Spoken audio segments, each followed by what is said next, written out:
you just spawn camping my baby? Because they're on that baby.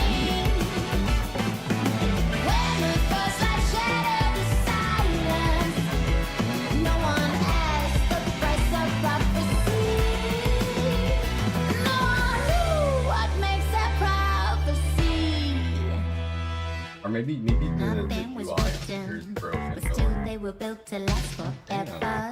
I needed something clear to see. Oh, I needed something clear to see. I saw the future, all the moments at a distance. I had no hands to hold it. Nothing that I really have to hear. Is always something to a mess to see. A second frozen and woven, the madness of the whole life. Be chosen, be holding as echo that on the. Find the line with title. Okay, bro. Okay, bro. Nah, alright, so like, there was some backseat gamers, dude, like...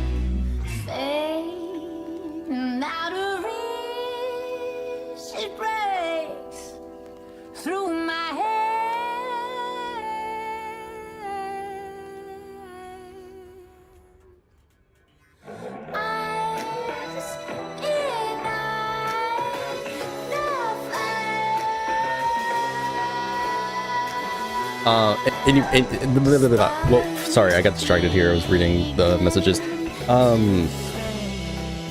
My gameplay does not suck. Hello. And, we got some major backseat gamers. Major backseat gamers, apparently. Which is fine, but like...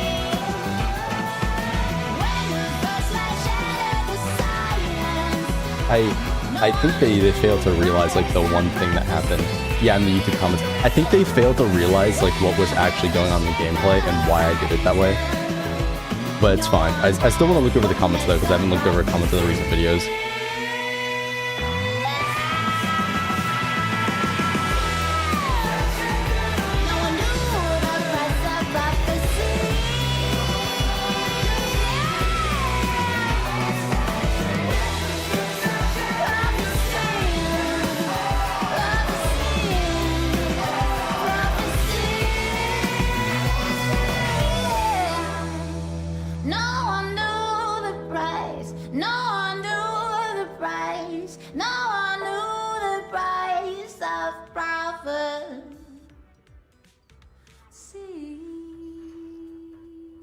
And anyways, where brain damage. Hello, I am, bro. I must be out of it, dude. Holy shit.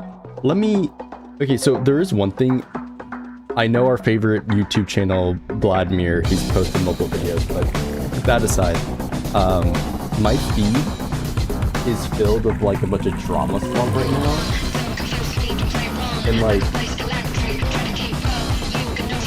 I'm curious about it. Like, I keep seeing these videos talking about this like current state of that situation, and then I'm seeing some other ones that are like different drama slop from other communities. So I'm just like, the urge to click on it. Also, what was that track? Wait, that was kind of fire.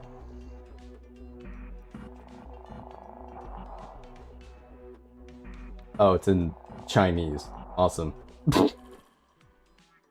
Thank you, Hoyoverse. Very cool. And yeah, I'd agree. The Billy and Shiyu defense is worse. They gave him an increased stun timer as the debuff, or the stage effect, and it's still bad. This is why I think 6-second stun timers are just ass. Or I guess it's 7 seconds, but like, I think it's just straight ass, bro. It's so stupid. It pisses me off. I mean, here's the thing. I was able to get, you know, like 40k with the Ambi team. So that goes to show that, one, Ambi is still very viable, but then that fight is like realistically not the worst thing ever. But it's not fun. I was busting my balls to get that clear. Right? Because that fight is so fucking bullshit, especially with Pulchra being invulnerable half the time. Oh my god. But yeah, I do not like that Billy stage at all in Shiyu defense. It is terrible. Okay, let me find a tab of my 50 tabs here. No, I'll just make a new one. We're gonna look at my videos. They changed the display on YouTube, by the way, which be pissing me off. Wait, how have I gained 17 subscribers? Are you telling... Wait. I've only gone up 5, though. Oh, 28 days? Okay, that might make more sense. I wish they showed my dislikes. Give me a piece Okay, the Shiyu Defense... Okay, dude, my Shiyu Defense videos actually be popping off for my channel. Crazy. I need to upload that Star Rail tier list, bro. The update's literally out tomorrow. That shit's like a week behind. Yes, the iframes are also annoying. Yeah, him running around means you whip so many attacks, dude. Okay, I'll tell you right now, there's at least like 3 hours of me doing runs. I'm not even kidding. Like, I was recording. I deleted a bunch of it because there's no reason for me to have it, but there's at least 3 hours of runs that I did. Here, let me lower the volume actually. I don't know if it's too loud.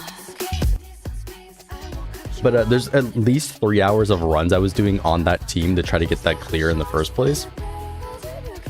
And it's just because of the Billy fight. He would run away, and because of Ambi and her bullshit EX skill, and it's funny because people complain about the end of her combo. No, I think the start of the combo with her hold EX is the bad part. If she doesn't get the full, like if the full circle doesn't hit the enemy, you miss all the stacks. It's so dumb that it works like that. But Billy would dodge out of the way right as I'm pressing the hold EX, and because the hold EX, like the whole thing doesn't hit the enemy, it just doesn't apply the stacks. So she completely whiffs her attack and she can't do her combo. It's basically a run restart immediately whenever that happens. And so there's like 3 hours of me restarting because of either Pulchra dodging and going invulnerable, or Billy moving out of the way of Ambi's attack, so that because it doesn't hit the entire, 2 seconds the attack is out, it's just a whiff. You don't get the stacks, it's just immediate run reset. It's so bullshit. And like, yes, part of that is Ambi's fault, how she is mechanically still with, again, the fact that it just whiffs like that, but also Billy moving around so much that it is so easy to whiff. Like, most enemies, it's not that hard. It's actually, like, I would say actively hard to whiff Ambi's thing. Because, like, most cases, that's not really a problem. But Billy has a short stun timer, so you can only do, like, 1 EX within the rotation. And granted, I did get 2 off, right? So, like, you saw that in the video. But, without that, I'm pretty sure you can only get off 1. But even still, like, he's moving around so much that it actually is, like, the one enemy in the game where you can easily whiff her attack. Which is never a problem otherwise. It just pisses me off. I hate the fight so much. From normal ult on me multiple times, like how the fuck do you dodge and move? How do you dodge Norma's ult? What? Bro, it pisses me off. Anyways, let me go over here. Oh, my face is fine. Anyways, yeah, they oh, wait. Right, I forgot about that. Hold up.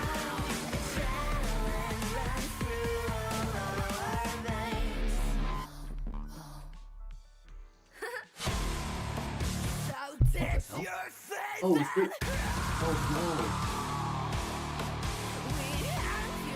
no. Shit, there's something inside my green screen. Oh, I gotta clean that. Bro, it's gonna ruin the green screen. There's already dots in it.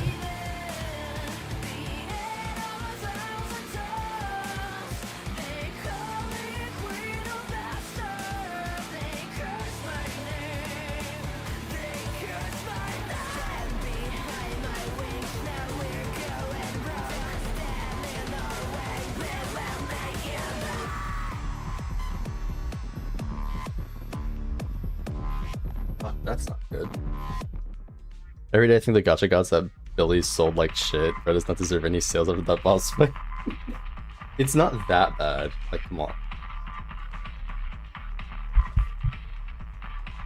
Oh, I should just clean this. Oh, it's actually great. Damn.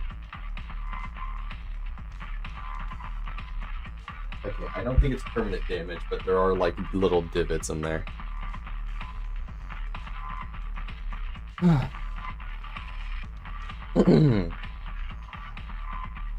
Anyways, they changed the UI here so I can no longer see likes or dislikes, which low-key pissed me off.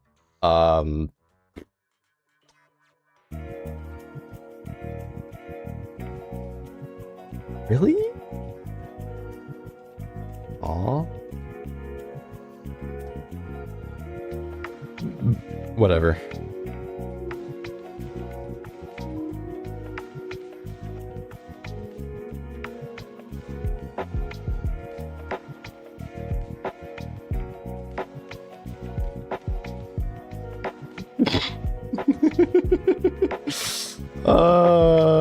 Anyways, people. So there's multiple comments over here. I thought there was a reply to this guy. Oh, well, either way, there's multiple replies I got recently, and this is one of the dudes about my gameplay when it comes to the Star Wars characters. Which, I mean, to an extent, sure. Yes, I have no idea how the reception is, and this is on the creator side too. They made it even worse. Awesome. Oh, and you know what's even worse? They removed dislikes entirely from shorts. So shorts no longer has a like button and then a, you know, dislike button for like the plugin. It's not there at all. It's just a heart button now. I hate YouTube. But yes, now even on the creator side, I can't even see the likes easily. I legit don't know how I'm supposed to look at this. There's like no option.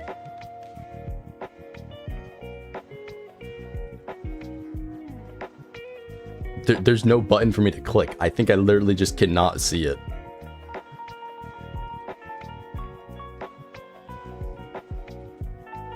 Oh, 3 subscribers, cool.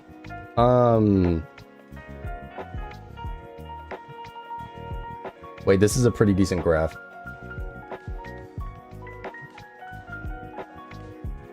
Who the fuck's stopping a minute in? I guess well, see, the spikes here are people clicking on the run they want to look at, which fair enough, but like, who's getting mad at a minute in? I want to see the likes though. How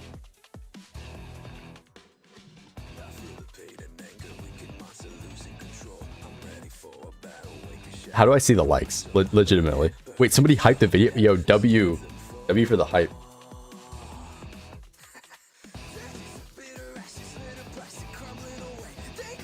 Is there just no way for me to see the likes?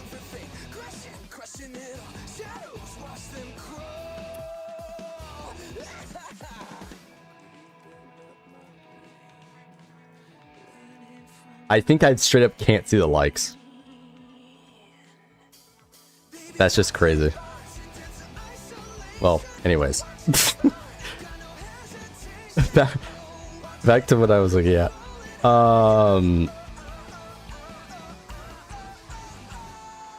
So I probably need to log into Star Rail to like double check this. Which, you know what? Let's actually do that. Because the reason I did it the way I did is because there's pretty much no way for me to get a zero cycle like that. Especially with a Yao that does not have 200 speed, right? So like, I understand why this guy probably was like, oh, he's not playing optimally. First off, there's nothing else I could do. Like, all the run variations got me the same clear time. Alright, I used that run in particular because nothing I would do would matter for getting me a zero cycle, because like I just don't have the damage output flat out, right?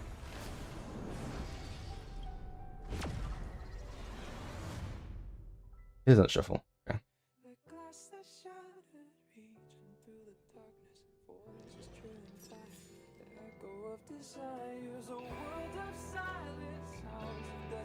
Hey, Space.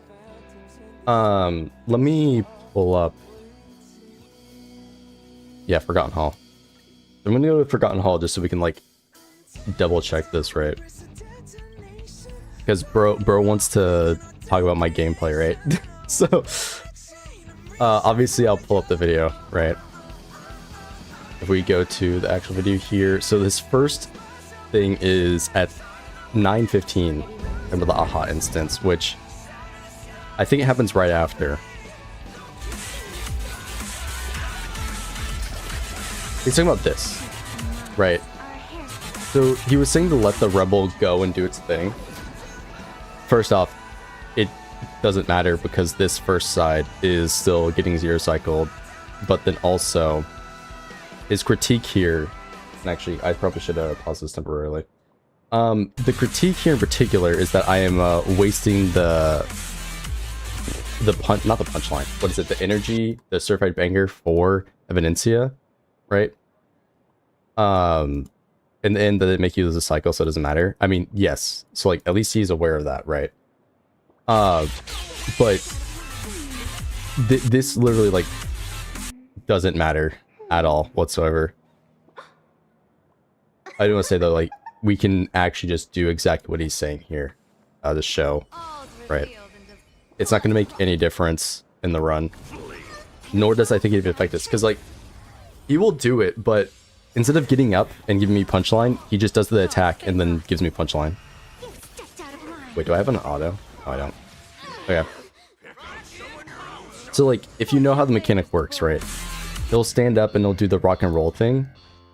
The difference is that, basically, I have him die. What the fuck? Yo, what is going on in Undead Unlock? Sorry, I'm getting distracted. There's anime titties on the screen. As I was saying, there's basically no difference here. I'm going to get 10 punchline either way. He either dies after getting broken, or he gets back up and gives me the punchline and then dies. It's the exact same thing. There's like no difference here.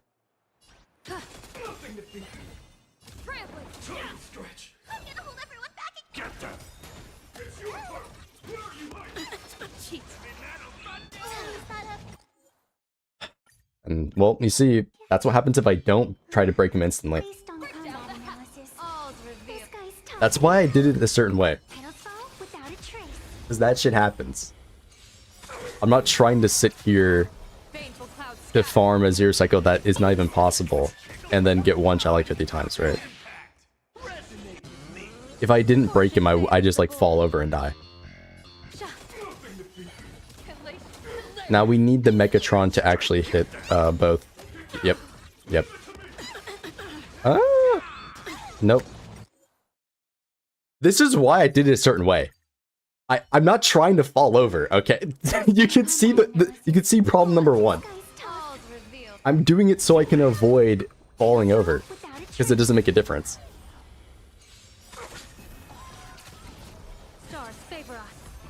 If it works, it works. That's what I'm saying. Like, yes, this wasn't a zero cycle, but, like, I did a certain way because it worked, right? And you can see there's immediate problems when I don't do that certain way.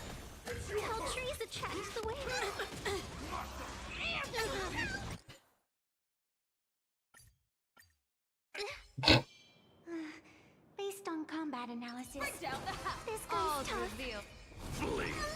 These comments will never not be funny to me.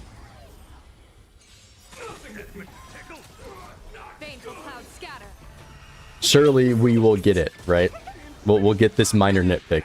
Again, I know he does make it aware, like, just to point out again, that yes, this is not the issue here per se. But there's a reason I did it like this. Okay, we hit the right targets. Okay, we didn't die this time. Awesome. Now you'll notice, once this goes through, it's not going to matter.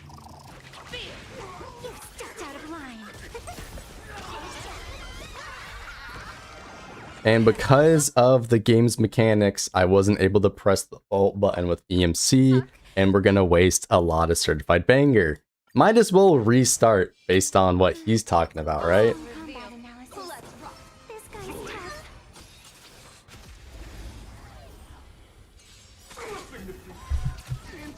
I don't know.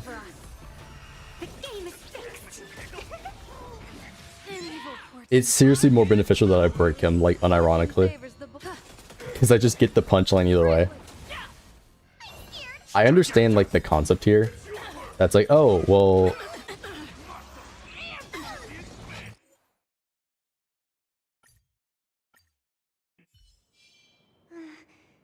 Like, oh, he's gonna do self-damage, blah, blah, blah. And you get the punchline. Do I have a recording of him doing that? Because I did a run, one of the runs was with me doing it like that. I don't know if I have that recording. But it makes no difference here, like unironically. I'll just do it a couple more times to see if we can stay alive this time. Thank you for your help. People always observe the heavens with my divinations. Your moment to shine. All eyes are on you. Oh, that omen. Don't thank me. The game is fixed. Notice how he gets broken either way. Do your worst. I decide the rules of the game. The game is fixed. Now, I have 28 punchline here. How much do I have in the video? 33. 38, mind you. So it gets boosted, obviously, because of the EMC's elation skill during the AHA instance. But you can see, this is already less effective. You've stepped out of line. The bigger the hair, the harder they hit. Fiends or devils, I'll crush them all. Oh no, I'm wasting quote-unquote certified banger for Evidencia. Do your I decide Whatever will I the do? rules of the game. And look, he's dead anyways. So, as you can see, this literally had no gain for me. In fact, you could say this was arguably worse. There's a reason why I did it like that. If he doesn't die, which in this case, he doesn't, he immediately is able to get back up because he's a pretty fast enemy, right? He's able to get back up right after the instance and give me the punchline.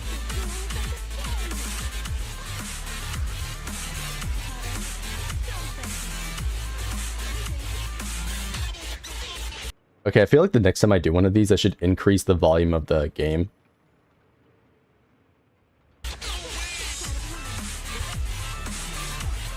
Anyways, you can see he's still up. He's not dead. He's not gonna die. And he gets up, and I get the punchline either way. He does the thing. So, this now transitions into here with 23 punchline on the clock. And then this one I only have 13. So, like, the one in the video is just, like, better. But then following that, you can see I actually come out of the rotation with almost full energy. So I'm ready to just pop ultimate. But I don't immediately because I'm trying to get the mechanic over with, right? The Sparksy mechanic, right? So let's see the next issue he has here at 10:12. I'm apparently wasting energy at 10:12. What, this? Are you mad at the fact that I didn't... Well, he's not mad, obviously. He did subscribe and he, like, commented on the other video. But, like, is there an issue with me not immediately ulting? Because the thing and the reason I didn't immediately ult is because none of the debuffs are on Sparksy. So I'm literally losing damage. Like, yes, sure, I'll get my ultimate back. But, like, having none of the buffs on the target is very ineffective because I'm missing at, like, another 20 plus elation damage taken. Right? So I'm missing out a lot. And I also need more Certified Banger to do more damage. And also the fact that I need to, well, first off, kill the enemies on the other side. So I'm going to save the ultimate for that. And you see me do exactly that. I'm trying to keep this right here, because this is basically another ult charge for Evidencia with the Certified Banger, or the punchline, I should say. Giving her Certified Banger, because it translates all the Certified Banger from the teammates onto her. I intentionally do this to get more punchline so that we are at this value. And then boom, it goes all the way up. And then I press ultimate. This was intentional because now I'm full on Certified Banger and I can ult and kill them. Right, now this exactly doesn't kill them there because that was the elation attack, but you can see I do it right after. And boom. Would you look at that? It's already over. How did I waste energy there? I was managing the energy so closely so that I was able to do that. I don't see how this energy waste. Anyways, the next one apparently is at 10:52. Because guess what? Immediately, because I already know this, right? You get the aha instance, boom, that's more energy back. This is also going to fulfill my punchline, or not fulfill, sorry, it's going to increase my certified banger or evidencia, so I get my energy back, I get more damage out of it, blah, blah, blah, right? Maybe he's talking about the aha instance, and yeah, I'm going to overcap some energy here, that just is what it is. That's going to happen regardless. So was that the issue? The fact that I overcapped the energy? That just happens. I got extra punchline from the mechanic. Of course I'm going to overcap on energy. Duh. But guess what I do now? I ult. So apparently the next one is at 11:37.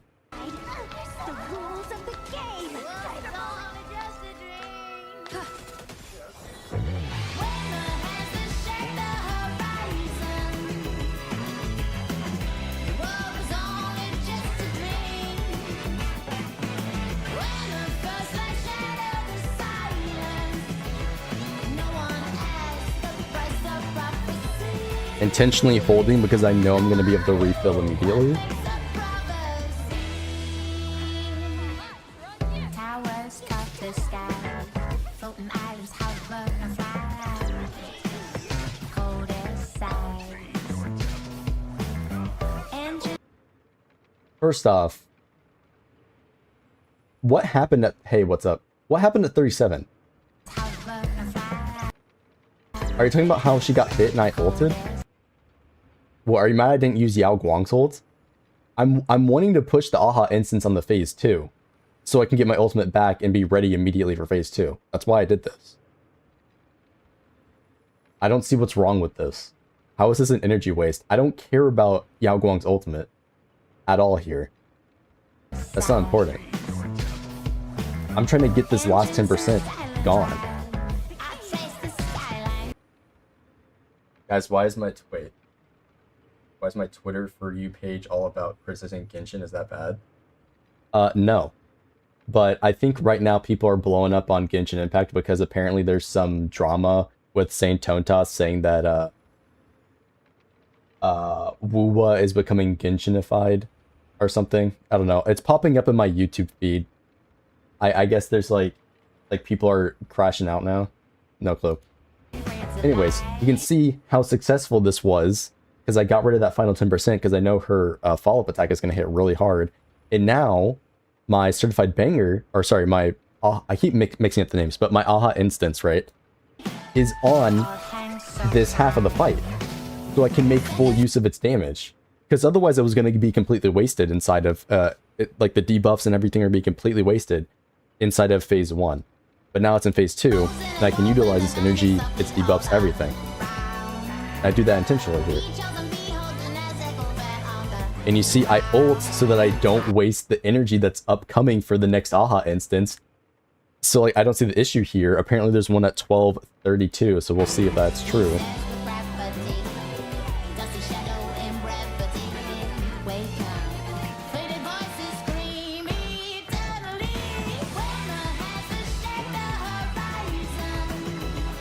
It's coming up.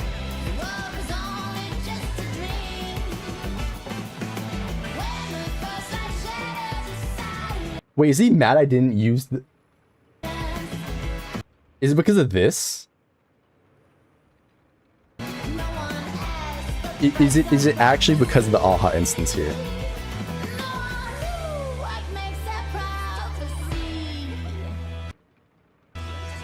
This overcapping on energy does not matter.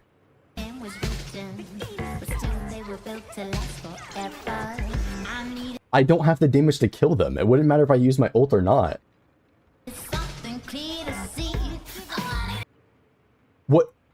What is the issue here? I'm seeing 0 issues. Okay, apparently the last one is at 13 minutes. Or, like, look, I understand. Hope it helped. Yes, sure. I have no problem with this. But reviewing the footage, there's like zero issues. You can maybe argue this one, but none of the other points I would say are valid whatsoever. And look, sure, this person's new to my content, but I know what I'm doing for the most part.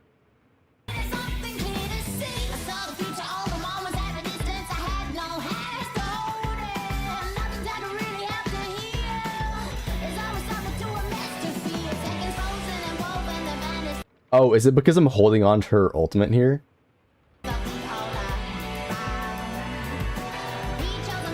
There's no reason for me to use the ultimate on 9% on like 9% HP of the target. There's zero reason for me to do that. Nah, bro, this is not even an issue. No, you cannot be pointing out this. There's no reason for me to use the ultimate when it's at 9% HP. That's just a waste. Of course I'm gonna use it whenever Sparksy comes back up. Why would I burn the ultimate there? That's not... Look, the one you had valid was potentially this one at 1230. None of the other ones are valid though. I intentionally used the ult here before the AHA instance so I can get the energy back from the AHA instance. There was zero reason for me to use it prior. It was at literally like 9% HP left on that mob.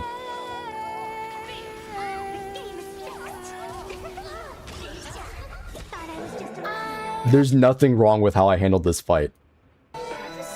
You can see how it's basically calculated the way I did it.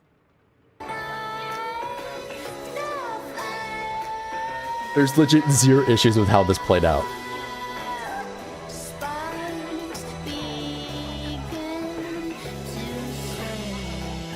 You can see I have just enough energy left on Ho-Ho to get the next ult, which gets me to clear in one cycle.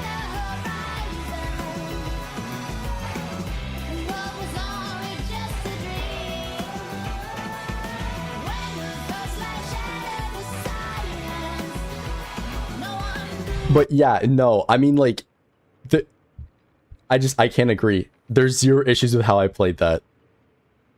Like what are we talking about? there is no issues with that one. Radical opinion, if you win, the details don't matter. Anything between start and the end is just nitpicking.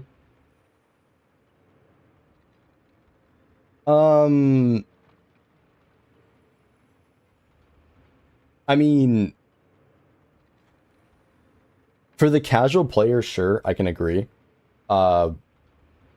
When it comes to if you're like trying to present it as zero cycling, blah blah blah, all this other stuff, that I think it's a bit different. But like in this particular case, I'm just doing a showcase, nothing crazy. So I would definitely be more on the side of it's kind of dumb to nitpick to that level, especially when we just looked over the footage here. There's zero issue with the way I did it.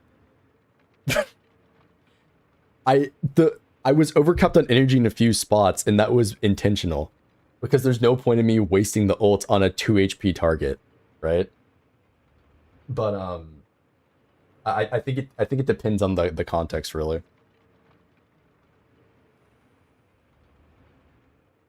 Is the anniversary be a big talking point whether it flops or cooks?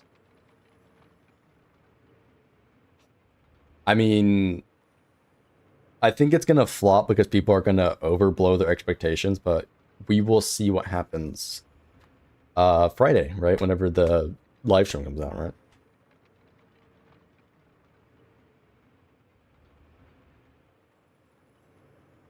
Some of it is a mixed bag, some good points, really bad critiques on character design, crushing out, and specifically female fan service. Wait, what video? Oh, Saints video? Sorry, that was like 5 minutes ago, bro. I have no idea what you were referring to. They performed it live somewhere. Oh, that makes sense given the opening. It kind of does matter because even if it's a mistake, if it is, doesn't affect the run. It will affect another run if it's big enough of a mistake.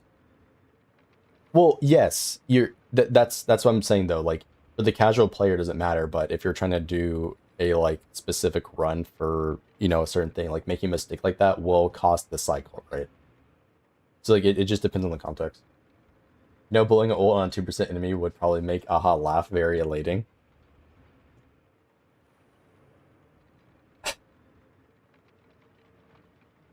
Look, all I'm saying is that, like, I don't think there's anything wrong with that run. I see nothing wrong with that run whatsoever. I don't agree with those points in Evidencia. And the other person who's in the comments saying that, oh, I made a bunch of mistakes, name them. Where? If you're going to be upset over my Archer attacking, because, oh, well, I mean, to be fair, I moved Archer here. If you're going to be upset over the way I did the other two runs with E6 Saber and Archer, first off, there's literally nothing else to do with Archer. I put him in a single target fight effectively. You just plink away at the, you know, Graphia's HP. That's all you do. Like, there's nothing, what is there to critique there? And then the Saber one, bitch ass, you don't have an E6 Saber. Shut up. I don't want to hear this from these people who shit on Saber all day, every day, and just have no idea what they're fucking talking about. Like, no. No, don't even. I'm not able to get a faster clear because it's just HP diff. Like, it's mechanics diff. Like, there's reasons for that. It's crazy. My gameplay sucks. It doesn't actually, Buster. I'm just joshing. I'm just joshing.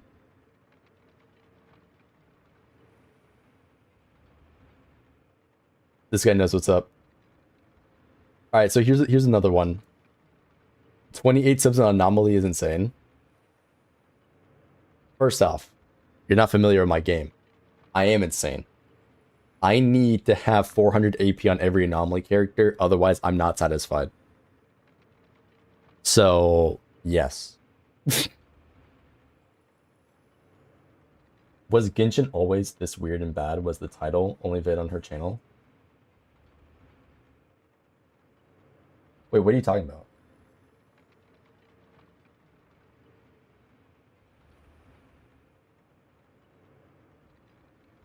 I'm actually lost. What? Was there a video that was on screen that we were referring to? Oh, I'm not familiar with that. What's... Oh, wait. Wait. No, I know what you're talking about. It's a PNG tuber. Okay, I've seen a clip of that. I've seen like 2 clips of some dude reacting to her video. But I'm not familiar with it. I've not seen it myself. I don't know. I know the guy that I saw the clip of, he was like blowing up over one of the takes she had over Columbina. I think that's the name of the character.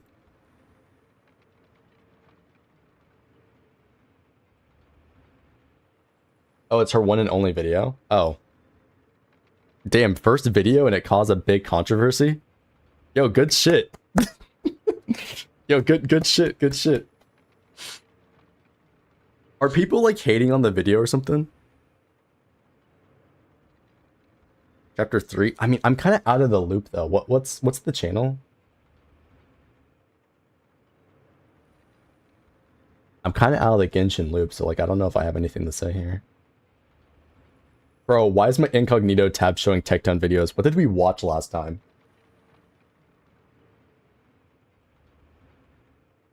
We were watching Currency Wars. Huh? How the... what? I guess he's still in the fucking gacha pipeline. I have no idea.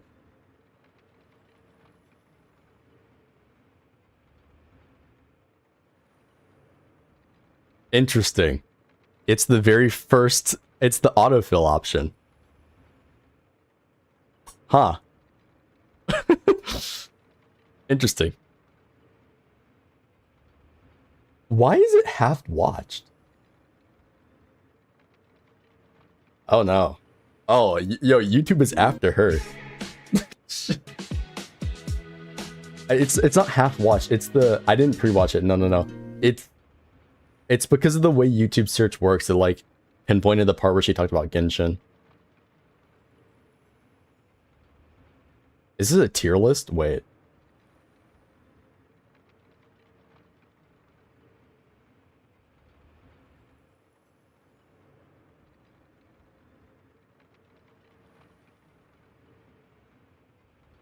I'm not a lore player. Oh, no shit, we can tell. Wow, they lighten her up. Okay, no, hold on.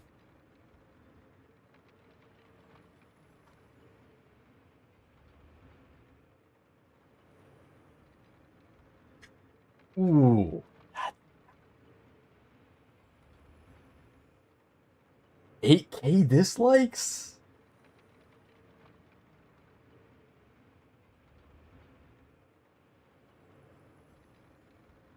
Yo, they lighten her up. What the fuck?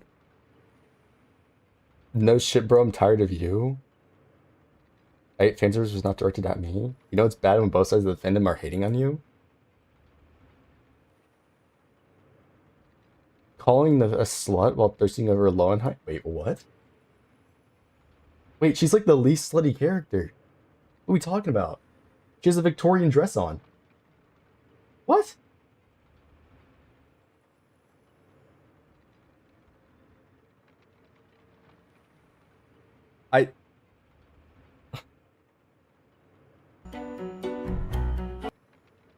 A heart... Wait. Sorry, a headfirst dive into misogynistic fan server. Oh. I see why people are mad.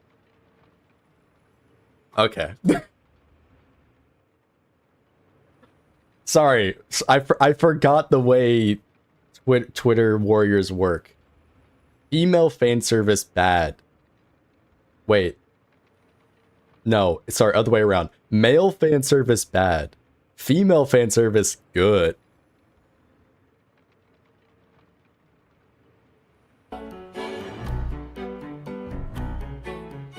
It's an anime gacha game. You have to expect fan service. Okay.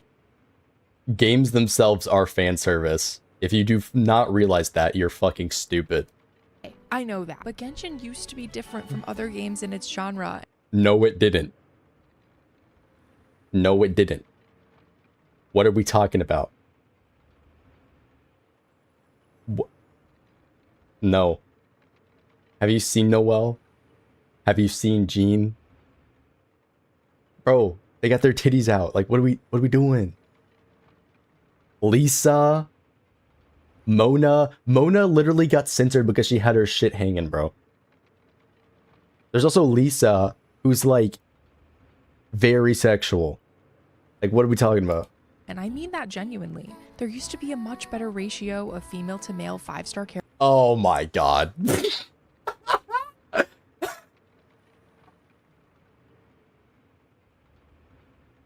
Oh, bro. Every time. Every time, bro. It's always the female-male ratio. Than many other gacha games because so many gacha games are targeted at male audiences who aren't perceived as being interested in the male. Have you realized that you are wrong? Actually, hold on, let me rephrase that. Did you take any time at all to actually think about this point you're making? You know women also like playing as women, especially if they're cute girls. Oh, shocker! What? It's not just the male side. It's because a lot of women also like playing as these cute females. To get the biggest appeal, you just make a bunch of cute women. It's a very simple formula. Characters. And there were sexy character outfits, especially on the women. Lots of detached sleeves, short... Detached sleeves aren't even the sexy part. What are we talking about? Also, Raiden specifically is sexualized, and that's a whole nother debacle that you're, I think, missing the point on. Sexy character outfits, especially on the women. Lots of detached sleeves, short skirts, also known as the coochie flap, thigh-high socks. That's not the issue with Raiden. It's the fact that she has her titties out, but sure. Or boots. But they were nowhere near as bad as they... How?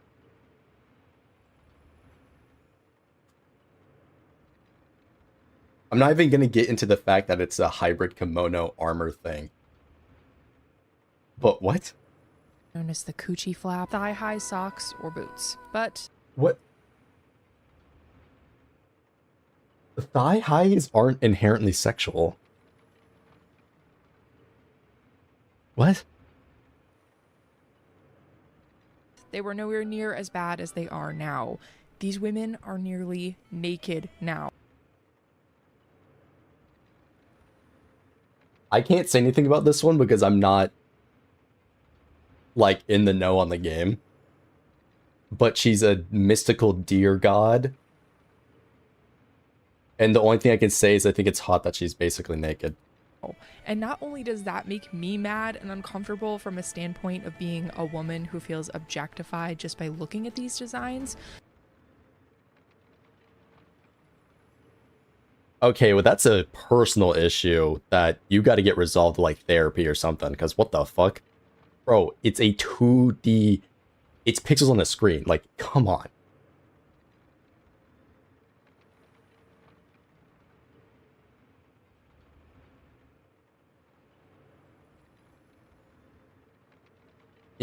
The full drawing on her avatar has thigh highs? Wait, actually?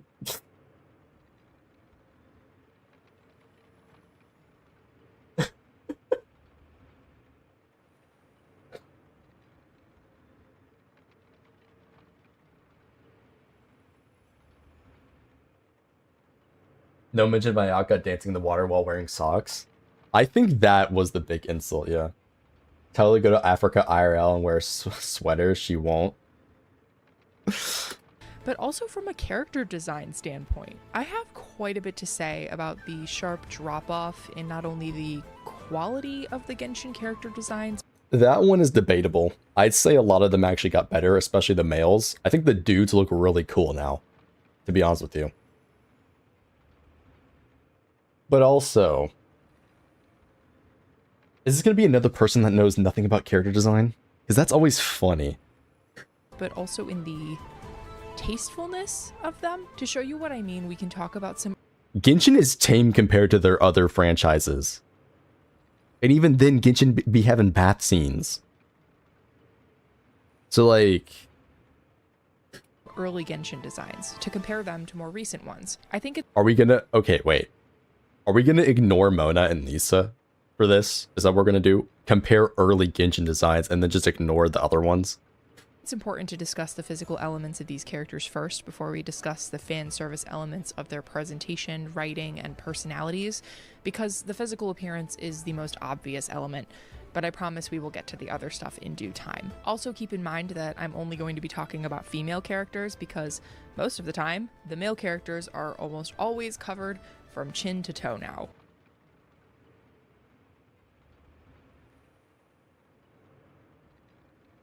AKA, the fan service is not equal opportunity. One of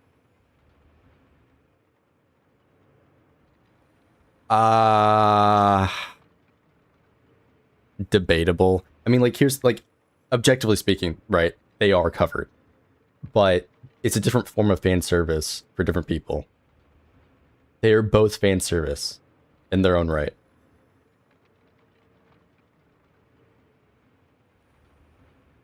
But sure, let's keep it specific on the females.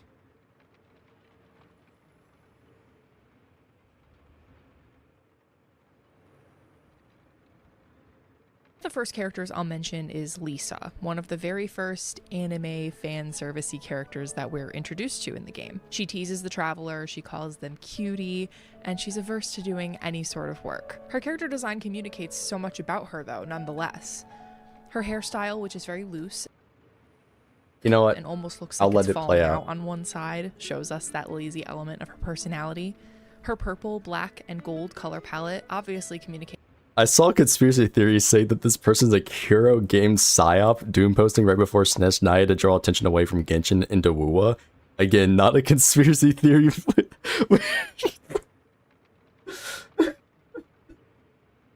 Sorry, I couldn't keep myself together while reading that. What do you mean? There's no shot people are like saying that this is a psyop, bro. It's her element of electro, but also a sense of importance, luxuriousness, and magic. Her classically styled witch hat also conveys the latter, of course. Yae Miko is similar to Lisa in terms of teasing personality, although Miko can get a bit more cruel and self-indulgent with it. She has a sharper eye shape than Lisa's gentle round eye. Wait, why are you even pointing that out? To indicate this part of her personality. Her outfit is also a stylized version of a traditional Japanese shrine maiden outfit. Stylized, quote unquote. Be real with me. We all know it's a sexualized version of the shrine maiden.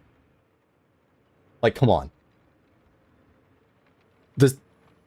Giving her the required amount of gacha game sexiness while also showing her spiritual importance in Inazuma. Her design being more complicated than the other shrine maidens also signifies that her role is the most important of all of them. Her hair is the color of a sakura blossom, and she has cherry blossom motifs in her clothing. This is reminding me of the Blad video we watched the other day, where it's literally how do I hit the word limit on my essay. Again, emphasizing her Japanese inspiration, but also her connection to the sacred Sakura of Inazuma, which is deeply connected with her element of electro. Xinyan is one of my favorite Liyuan character designs because it combines traditional elements of Chinese clothing styles with Xinyan's rock aesthetic, so you immediately know by looking at her what she represents. Xinyan wears lots of dark colors, spikes, and fishnet, features common in punk or alternative clothing styles. All of this is accented by red and orange, obviously representing her pyro vision, but also her passionate and fiery personality. Her hair even looks like it's glowing from the inside, which I always thought was such a cool Grok, consider it me a script talking about these Genshin characters. detail. However, Xinyan also has some very subtle nods to her Liyuan culture. So while she mostly represents a counterculture in Liyue, she still maintains cohesion with the other character designs in her region. The last of the older character designs that I'm going to touch on is Navia's, probably my favorite Oh boy. Fontanian design personally. This design is basically a sluttier version of a traditional French aristocratic gown, but Bro, no it's not. I guarantee you the real ones had lower tops. But also, it's just some exposed thigh.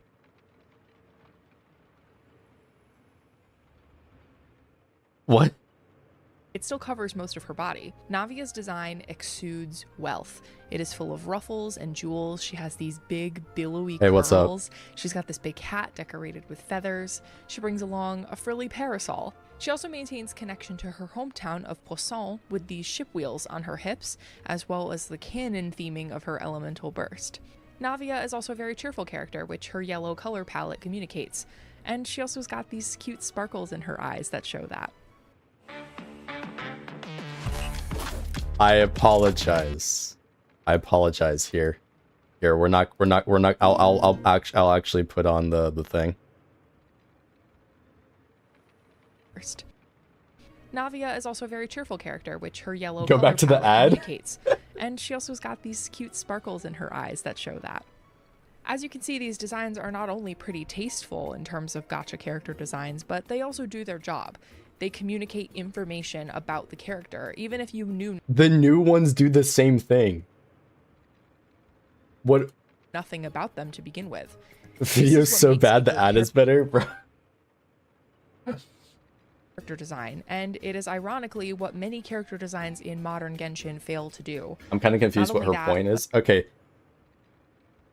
Her main point is that the fan service is bad. And that it is misogynistic that the females are sexualized. Which, first off, I would say is wrong. But then secondly, you see this a lot with these people, especially on Twitter, these like pseudo-intellectuals, where they will just project and want to be seen as intelligent and have valid points, but then they don't do any level of thinking to realize that they may be wrong or that they are missing the point on something, right?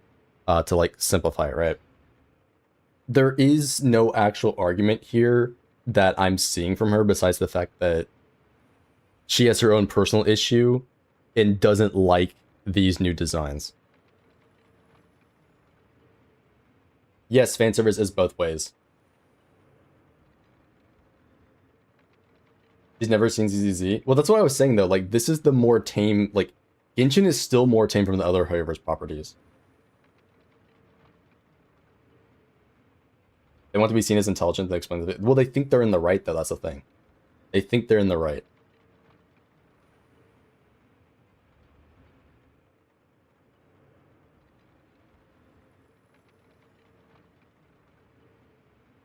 Her main point's to draw out the runtime. Look. They want to project a certain sense of knowledge, of experience, expertise, blah, blah, blah. But, like,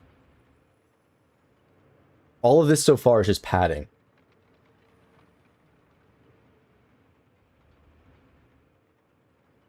But they also get more and more boring and more insulting as time goes on.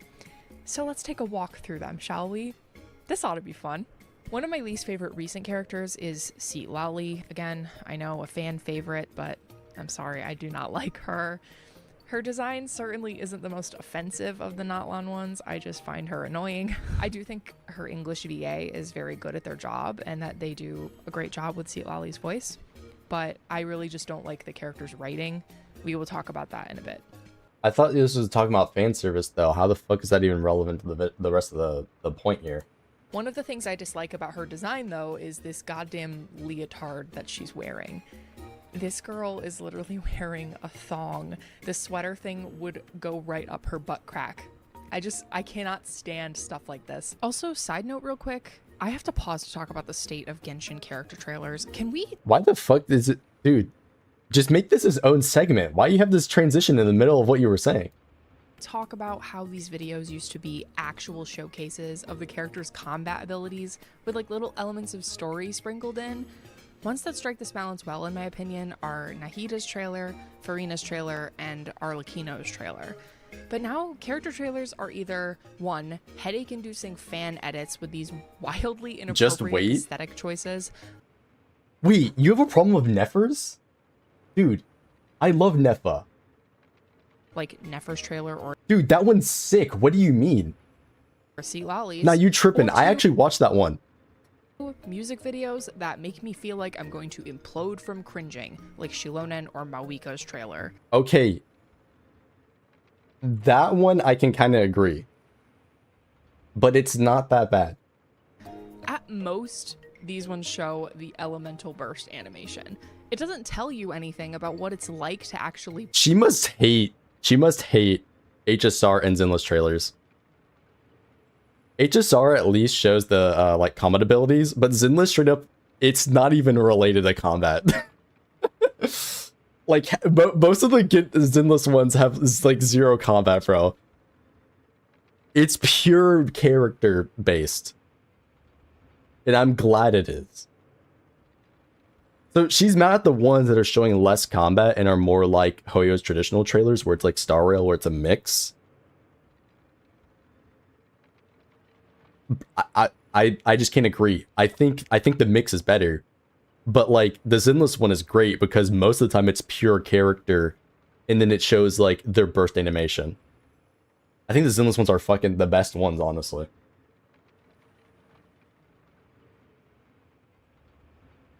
Kind of on the topic of good-looking characters, I just did the ZZZ 3.0 and I could watch Sunringer. Wait, I could watch Sunringer for weeks, no sleep. Oh, you just caught up to that? Yeah, it's pretty good. I really like the trailer.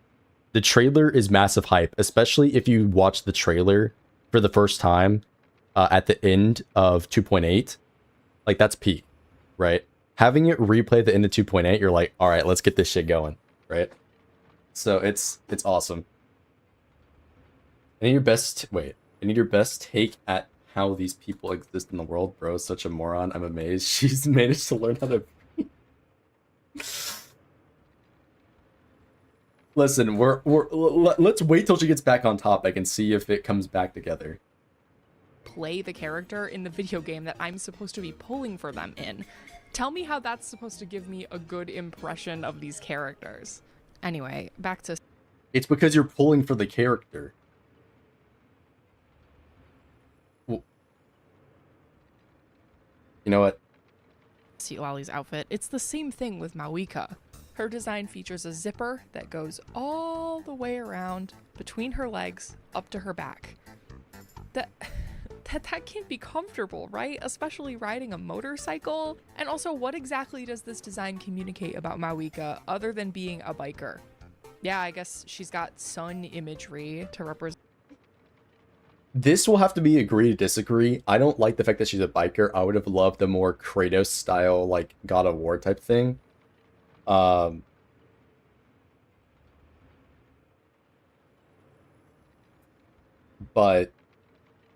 I still don't know what your main point is here.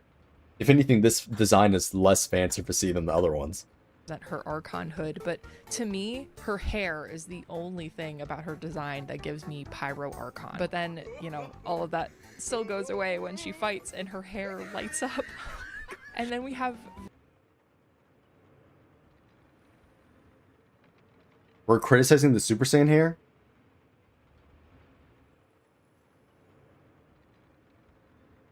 I think that's sick.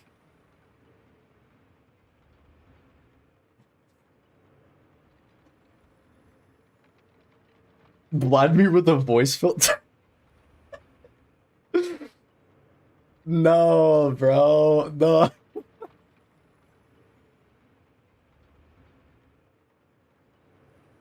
Well, you have to remember, Twitter got upset over Fei Zhao. That's the thing. They were like, Fei Zhao, she's so sexualized, blah, blah, blah, when she's like fully clothed. You gotta understand what we're dealing with. Had doing a good job at showing how to play a character would be a good argument if it was a character trial stages. Okay. Yes. Yeah, the demos exist to showcase the character, like what the character's about. It's not just about their combat abilities. And then we have Varesa. I was really excited about this design when I saw the silhouette. Okay. Here's the thing. This is another one I don't like the design of. However, I understand the design intent. Was it Lucha Libre? I think that, I forget the term. But it is supposed to be a specific type of wrestler, right? Mexican wrestler. I understand the design intent. I don't like it. That's all I have to say. That same teaser we were talking about earlier. Oh my gosh, a girl that's a cow. Oh my god, that's gonna be so cute. I love these braids and the big horns. I mean, I wonder what kind of color palette she'll have. Maybe like browns and greens, something earthy because she's a farm animal. Oh. Yeah. I mean, I guess that works I like my thick girls though, so like I ain't complaining. too. Just kidding. I hate this design. One of my least favorites in the entire game. I just like... What was the point, dude? Why is she so, like, kawaii themed? She's got hearts and bows everywhere. She isn't a cow, by the way. Well, if she was a cow, she probably wouldn't have horns, so, like, yeah. What animal is she supposed to be, though?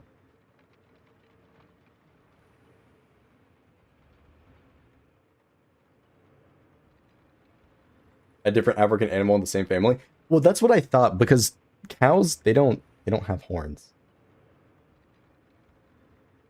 She's half hilichurl? What?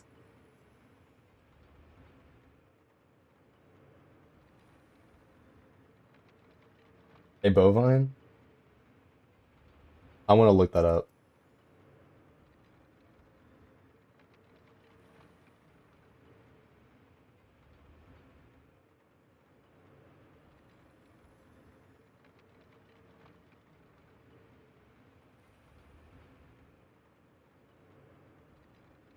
That is a cow. The horn shape? According to Google, it's a cow.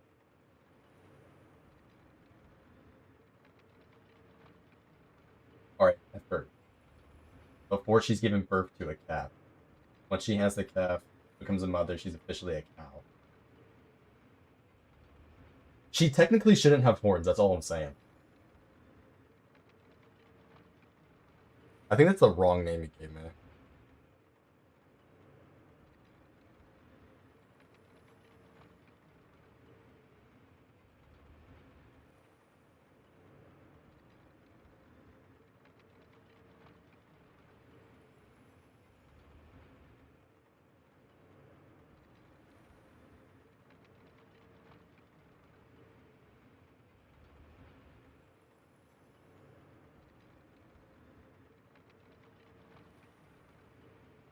I don't even know if that's true. Listen, I can't really say anything about this because I don't know anything about these newer Genshin characters. So it's hard for me to comment specifically on this. The fantasy game does fantasy things. That's what I'm thinking. My takeaway is that they just did some fantasy BS and made her, you know, half cow. That's just my thought. Or I guess cow Thyron, if anything. Leg warmers and a cardigan. The skirt is pointless because it's too short to cover her ass. You expect me to believe that this is a lucha libre fighter? I know that luchadoras often I dress got the name right. Let's go. I'm not LARPing confirmed.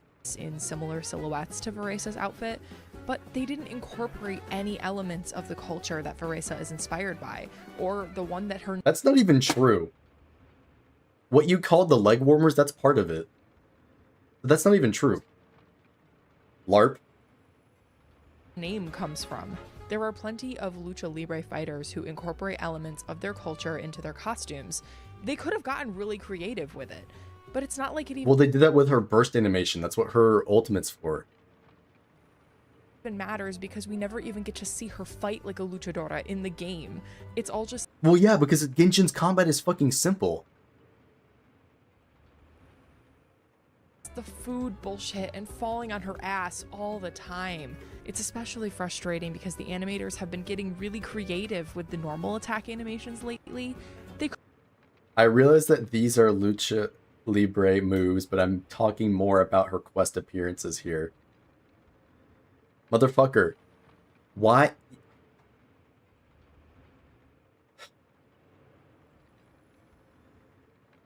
I love how you just ruin your own point in the video. Moving the goalpost mid-video? Yeah. Could have gone crazy with her and made her do insane moves. Something like this. Like I said earlier, Listen, I would have loved for a character to grab the enemy, but realistically, they're not going to design that. I want to see it in Zenless. I wanted Bon Wei to literally grab the enemy and just throw them into the ground. That would have been awesome. But they're not going to do that because they want to keep the combat to have a specific standing and not break things. The issue is that you can't have those abilities work in boss fights, especially for Genshin. So they're never going to do grabs and stuff like that. It's just not going to happen. I want it to, but they're not going to because it's too annoying to design around. They'd have to spend so much dev time just making a specific grab work and then disable it for everything that is relevant. So why even make it in the first place? was interested too in Escoffier's design based on Genshin about to have guns, by the way. It already had guns, like in game, like the Fatui used it, and there's a few other characters, but now it's going to be like on actual characters with guns. But I was also very disappointed with this reveal. Not only does this outfit make no sense with regards to breaking up any colors or with this weird heart theming that she has, similar to Veresa. Again, I don't know why they keep doing this, but her outfit is literally just the sexy chef Halloween costume. She's wearing an apron with nothing underneath it. Not only is that insulting, but it's boring and it's lazy. You guys Imagining the Coda chokeslam for each different dragon boss. They'd have to do it per enemy.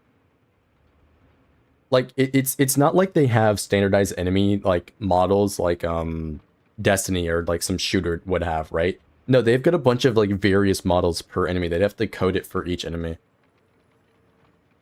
Granted, there is an easy exploit that would cause a lot of clipping if they just code it to hit the neck, and they specifically label the neck on every single enemy to make it a lot easier and faster. But that would look really bad, especially because on the really large bosses, that wouldn't make any sense, first off. But then also the character would clip inside of them, right? So you would still have to individually tweak all those bigger bosses to make that even work. guys literally couldn't bother to design a shirt for her to wear under this apron.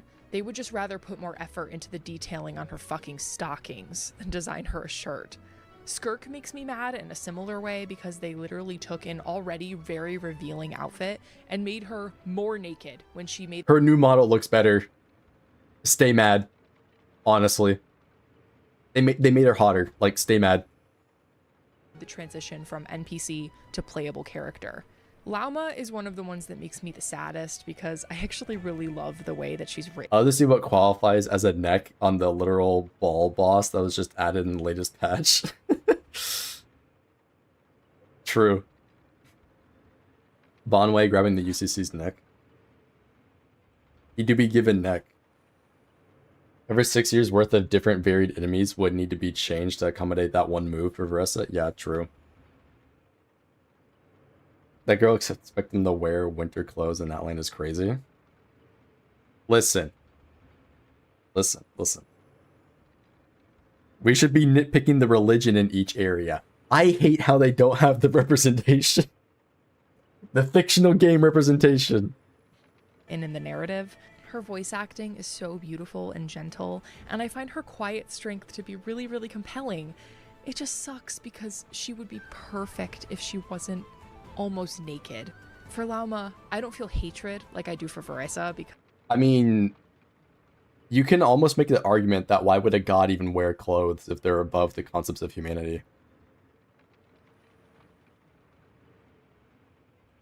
There's many arguments you can make there when it comes to, like, why is she even wearing clothes in the first place? I think it makes sense, if anything, why she's wearing less clothing. Because Lauma has good writing to make up for her design. I just feel bad for her. Like, oh my Take him god, off. you poor woman. You're probably so cold and uncomfortable all the time. Actually, she's named after a creature from Baltic folklore that's traditionally depicted as a nude woman. That is literally just another excuse to make a woman with large breasts walk around with a single piece of cloth covering her ass. Yes. What's the issue? You can't convince me that Lauma isn't meant to be sexualized by the game when she makes this face while bound by Rayrir. Finally, What's the issue? Wow. The sexy goddess is sexy? Oh, oh. What's the issue? Seriously, what is your point with that? You're like, oh, actually, she's based on this? Yeah, and? That means they got the point across, didn't they? I fail to see the issue with that one. we have Nefer. Now, I don't really hate this design necessarily. I actually really like the top of it. Her hairstyle. How can you hate Nefer? Also, can you even say that? I think you have to say Nefa. Is really cool. I love the cape and the vibrant gold and green colors. This is my favorite of the newer characters. But it's just another design in this long pattern of just giving up on the legs of these female character designs. Okay, that I actually do kind of agree with, but with her, it kind of makes sense because, well, the Egyptian theming. It's not like they had leggings or they were designed with, like traditionally their clothing was not with those, right? And so this kind of aligns with that. Not only does this white skirt completely blend into her insanely pale skin, but they also make no effort Why'd you point out the skin, huh? No, I'm kidding. to give her some socks or stockings to balance Why out is the these leg bare? colors. Why not the top? True. Actually, if we're being lore accurate, she would be wearing less clothing, but that's besides the Or point. make the design more interesting. Like, I really love this fan design that not only gives her a Oh my god, of course we're bringing up fan designs. Here we go again. darker skirt, but also some snake pattern thigh-high. By the way, this is why you guys are not actual character designers. I'ma just say this. I could send this to my friend who is, and he'll probably like tear this shit up. Why is she wearing snake print? She's cat themed.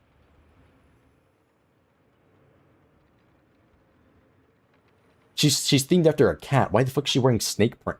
dogs. I really wish that they had leaned into her snake theming more, as a side note. But It's what snake theming? It's cat dude. I feel like I'm going insane. It's based on a cat. She has fucking claws. There's a cat in all her animations. The shape of the crown and ornaments are all cat. The whole thing with Egyptians and the fucking lore is that cats were like gateways to the underworld and shit like that. They were afraid of cats. Like, I'm gonna tweak. glass, it's always the same. A super It's not snake theming. detailed design from the waist up, and absolutely nothing except maybe a thigh garter on the legs. Again, Columbina falls into this too. She wears this super detailed, tiny. You're going insane. She has a cat pet. That's what I'm saying. She literally has a pet cat. Like, what the fuck is with the snake thing? What are we talking about? The entire thing is all cat theming. What? dress, one that's so short it makes her legs look obscenely long like a spider, and then she doesn't even wear shoes, just these fuck-ass water orb heels because they couldn't bear to let a woman walk flat on her feet. And She's a snake with a pet cat. It looks more like a cat. the way that these women are drawn sometimes is so stupid too. Even the character designs that I consider to be better than these suffer from the fan service. Even though I wish her skirt was longer to add some variety to the designs, I really like Mizuki's design, but she literally shows her butt to the camera during her burst and in her official art. In fact, Hoyo only draws these characters in impossible poses more and more for the sake of making them more goonable. Literally, Mizuki is posed so you can somehow see her underboob and butt at the same time. They do the same thing with Mawika. That's not even an impossible pose, she's floating. Her back is arched so heavily just so that they can display both her cleavage and her ass. Veresa's also the same, plus she's making that face like... That's not impossible. That's just camera angles. Oh, you caught me, and I have food all over my face. Oh no! Okay, like, on a serious note though, I think bro is just yapping over them not liking these specific characters. Because I think we've gotten to another creator that has not made their actual point on why it's misogynistic fan service, and just that they don't like those characters. Oh my god. I hated saying that out loud. And It gets worse. see, Lali is literally squishing her chest so heavily with... what? A stuffed animal? A pill? Wow, titty physics.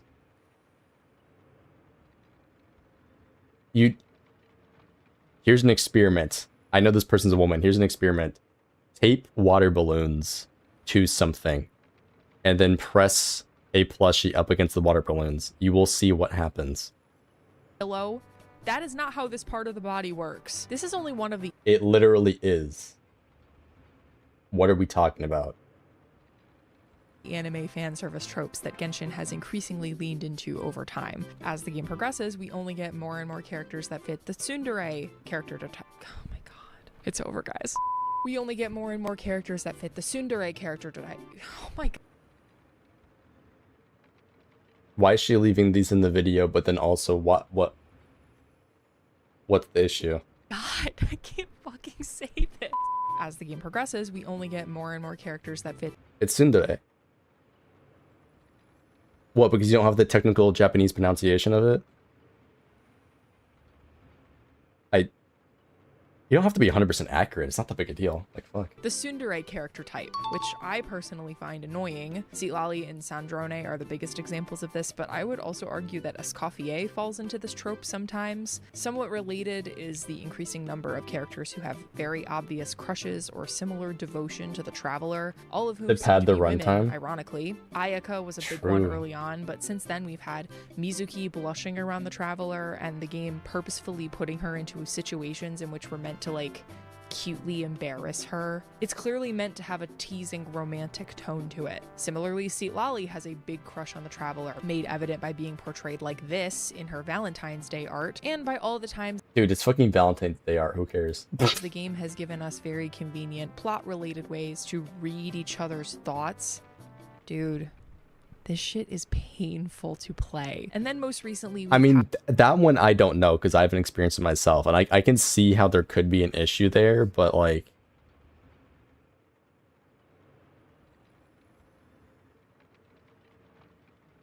How is this relevant to the misogynistic fan service? had Columbina, who, again, has only one true friend in the Traveler, and she cutely hides behind you, and you get to feed her. Again, these are all very romance-coded behaviors. The Traveler is literally represented Romance coded. I love this Twitter language, bro. It's so bullshit. as The goat is back. Alex, didn't you say you were back earlier? I'm playing. Where'd you go? savior and dance partner in her trailer.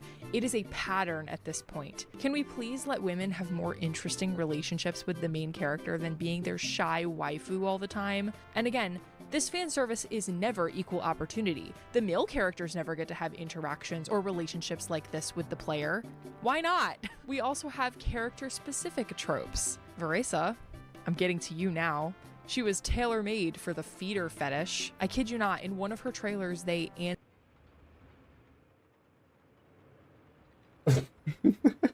She's not 400 pounds. You can't make that argument. animate food going into her stomach, and her stomach, like... What the fuck? I actually didn't even know this. That's crazy. In one of her trailers, There's people goon into this? Animate food going into her stomach, and her stomach, like... I was looking at the titty jiggle, I can't lie. Jiggles and stuff, and oh my god. It is genuinely one of the most sickening and uncomfortable things I have seen coming out of this company. That girl just... No, she's making stuff up. I feel like she is, and also, yeah, she got the term wrong. It is voyeurism. It's not feederism. That's something else. Her entire thing is eating comically large amounts of food. She's so pretty. I hate how everyone calls her fan service. Well, they do. It's because she's wearing less clothing, even though it's like fairly typical for Genshin. She has nothing else that matters to her character, to her personality, or anything about her. It's not like this would necessarily be bad on its own, but guys, she is literally a cow.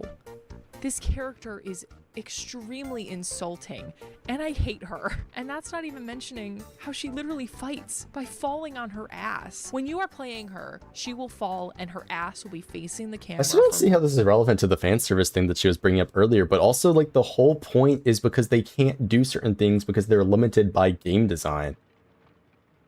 If this was a more in-depth combat system, right, like in the vein of Dark Souls, you'd be able to do grabs and stuff, but you can't with Genshin because there's it's just not, fundamentally not designed like that, like flat out. Multiple seconds before she gets up, and your eye is naturally drawn there because of her bright pink tail against her black skirt. And then... No, people aren't upset at this character for fat. They're like, there's not people. I mean, as far as I know, there's not people fat shaming or anything like that. And that's not the criticisms that people have of the character. They don't like how the character's outfit specifically. That's the issue that I see most people have with this character. It's the outfit, not that she's chubby. If anything, I've seen more people like the fact that she's chubby. Personally, I do as well.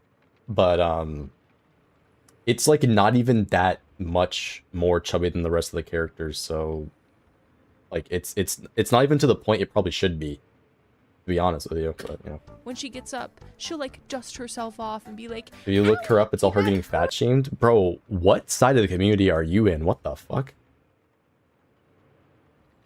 She's thinking all the right places. True.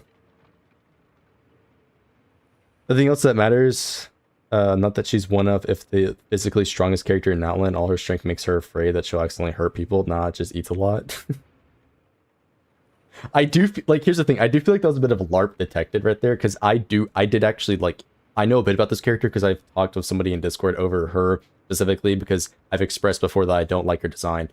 And then that person obviously yapped about it, and so like I am somewhat familiar with this character. But I feel like this is another case of a creator just kind of missing the point. Like with Blad, right? He was just kind of missing the point with some of his arguments. This person feels like they are doing the same thing. shut up! And then we've got Nefer and her whole like clones thing. And the clones are like her servants, and she poses with them in sexually charged ways. I mean, look, to be fair, this is something that you would see in one of those sex films, but at the same time, they're not like, they're just clones, bro.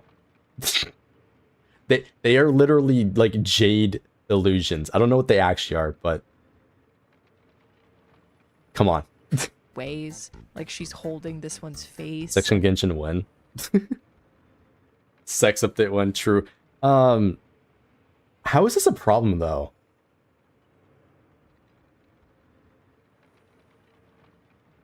I don't see the problem with this. This like, if anything, I think this is very fitting of the character, at least what I know of her.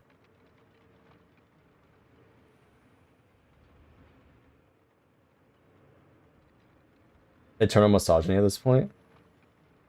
There is a chance it is internal misogyny, yeah. It kind of does seem like that, because the whole start of this section was that it was quote-unquote misogynistic fan service. But, again, failed to really have a concise point here, but then also... I feel like this is just a bad example of what she's trying to say here. Like, this character in particular. I feel like this is just a bad point. I don't see how this services her. Like, these are literally just like illusions. They are constructs that exist to mimic the character and their actions. Like, so what if she wants to caress them? She's proud of her own beauty. Like, what? I don't see the issue here. This is like, if anything, I think it'd be weird if somebody wasn't inspecting their own clone. To be honest with you. I mean, they could make that an interesting point of the character that they don't care about it. But within the context of the game's universe, like, elemental visions and everything are very closely related to the person, right? Like, in terms of, like, emotions. And obviously this is a manifestation of her power to some extent. And so I feel like this makes sense, given the character. So I don't even see, like, this... I really don't get what she's trying to say here. Are you gay if you give your clone head? Yes. The entire point in this video is about her being delusional about Genshin characters and then being mad that she's wrong about them. You watched the video? Has everybody watched the video and I'm just out of the loop?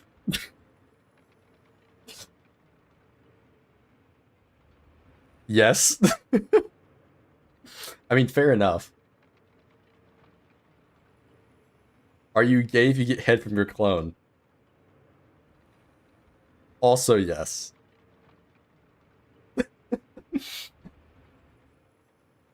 I love the fact that this video united Genshin Twitter. Did it? Huh. This one is laying in her lap. Like, I don't have to, like, spell out the way that this is incredibly fetishistic, right? I mean, Nefer literally does the stripper crawl across the table toward the camera in her trailer. She's meant to give femdom. And I mean, like, the clones basically serve no purpose to her theming as a character. I think they could have taken them out of her whole... Well, I mean, that's just not true. But then also, I think she does the femdom thing better than Jade. Which, to be fair, is a low bar. It's a very low bar. But she does do it better. And it wouldn't have made a difference to her kit. Character doesn't match my headcanon, I'm mad. That's honestly what it seems like. I saw parts of it on Twitter, never really watched the full video because the clips alone were repelling me. I can see that. No, Jade, not Jane. Jade. Jade from HSR. Not Jane. Did I say Jane? I thought I was... I'm pretty sure I said Jade, but yeah, I'm referring to Jade, not Jane. Gimmicks. They literally only did it because they knew people would drool over it. Editing Aurelia here. In the process of making this video, Linnea has been released, and I just have to interject to say... Oh, Nefer or Jane? Jane does it better. To be fair, I'm not, like, in Genshin, so, like... Maybe I don't know enough about Nefer, but from what I do know, I think Jane does it the best. Here we go. Oh no, everybody's hyping this section up, bro. It's been like 20 minutes and everybody's like hyping this section up.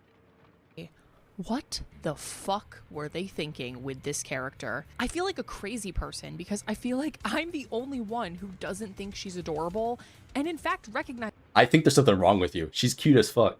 I like her. Is her for the creepy freak that she is. First of all, she clearly has absolutely no respect for living things that are not traditionally human. She keeps asking to touch and pet the Melusines as if they are not whole people. It's especially creepy because the Melusines are made to look like children. Having an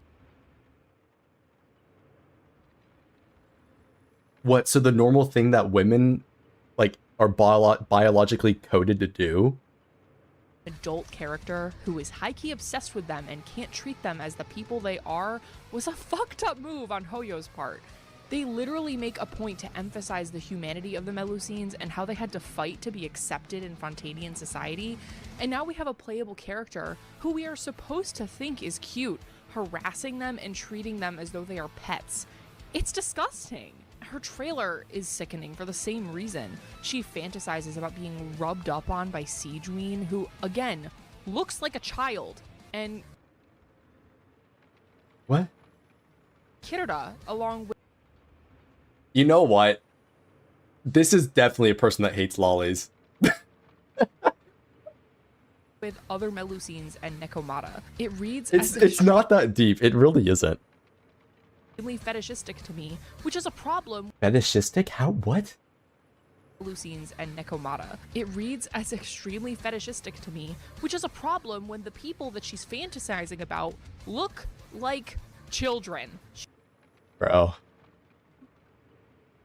She's like 2 words away from calling this character a pedo.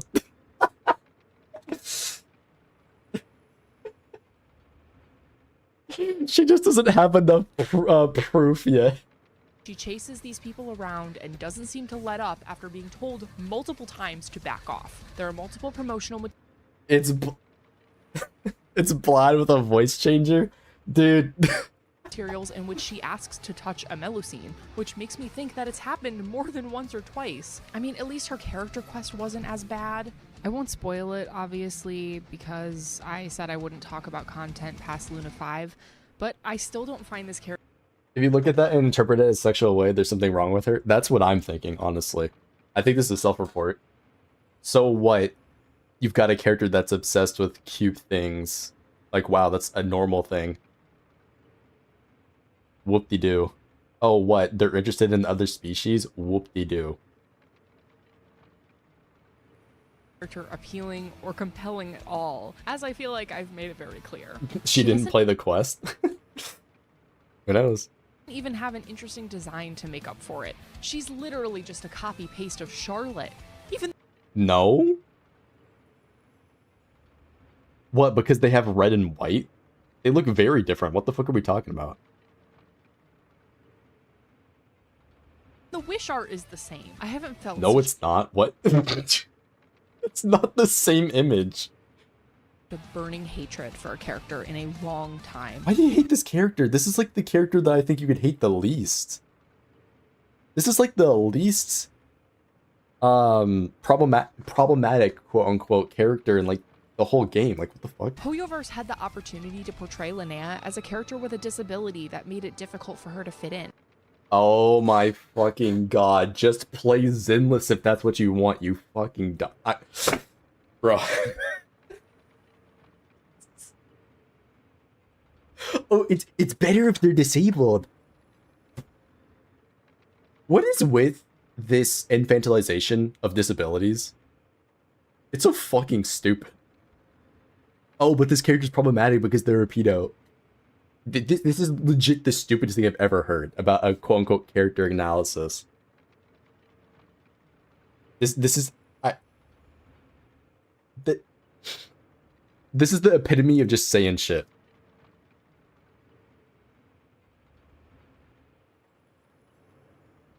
Apparently, it is a thing that just hate on gacha game character designs. Because that was largely the reason the myth of changelings arose. We need a quadruple amplitude and amputee. Oh my god, bro. First place, the fairies were thought to swap their fae children for a human child, which was how several How is this at all related to misogynistic fan service? Like, we've watched like over 10 minutes of this.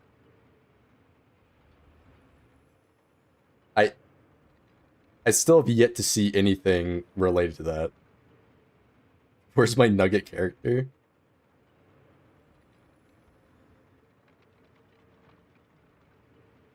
Look, if she's that... First off, I think it's weird to care about disabilities to this extent, and if that's what you want, then, like, play Zenless. Like, they're one of the games that does it right. Like, I can't think of many games that have, like, a cast where that's, like, actually a key part of the character. And Zenless is, like, the only one, and they, like, do it right for, like, all the characters. I think one that you can criticize is, like, Yuzo, how it's, like, kind of ignored entirely, but at the same time, that doesn't define her as a character, so, like, it's totally fine to, like, not have it whatsoever. I don't know. This character, I don't know, but, like, basically half the roster in Genshin is... Or, sorry, in Zenless is, like, technically disabled in some way. A bunch of them have prosthetics, a bunch of them have, like, hearing vision issues, like, it's a part of their character, right? But they're obviously not defined by that. The only one you can argue with that is, like, Trigger. But, like, they do more than just that, right? They put a spin on it because, you know, supernatural video game stuff, right? But obviously, like, if you actually pay attention to it, it's more than just the fact that she's blind. Who's disabled in Zenless? I'm still new to the game. Oh, most of the roster, actually. Here, let me... A quick break from this. Most of the roster, actually. It's the reason why they all have, like, prosthetics and, like, other things going on with them. So, like... well, probably not most of the roster, but... To name a few of them, because I know there's a few. Caesar has a robotic arm, right? She lost her arm. So she's got a robotic arm, there's that one. Vaughn, he lost both his legs, and so his, basically, I think it's the knee down, or it might be from, like, halfway on his thigh down, is completely robotic. He lost both his legs in an accident, and his eye. So he's disabled in that regard as well. Asaba is, like, actually a cancer patient, and he's having to deal with his treatment constantly. Orphe is a clone who has a permanent tail attachment to her to, like, help her in battle and stuff like that. Like, that's a whole nother scenario, so that one's not really, but that is a part of her character. Ambi is literally, like, a cyborg, or at least her other versions of her were cyborgs where they had parts of them taken out and sold off and, like, inside of, like, black markets, and had, like, their throats and mouth and, like, arms and legs all replaced. Like, they were completely dismembered. Like, Ambi's her own thing. Like, they were, like, completely dismembered. Yuzua is deaf. She's got cochlear implants. Seed is also an experiment. I forget what it is, right? Dialyn has, like, she's, like, schizophrenic. Like, I'm not even joking. Like, she actually hears dead people. There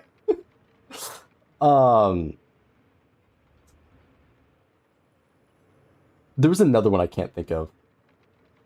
But there's multiple characters that, like, part of them is that they are disabled.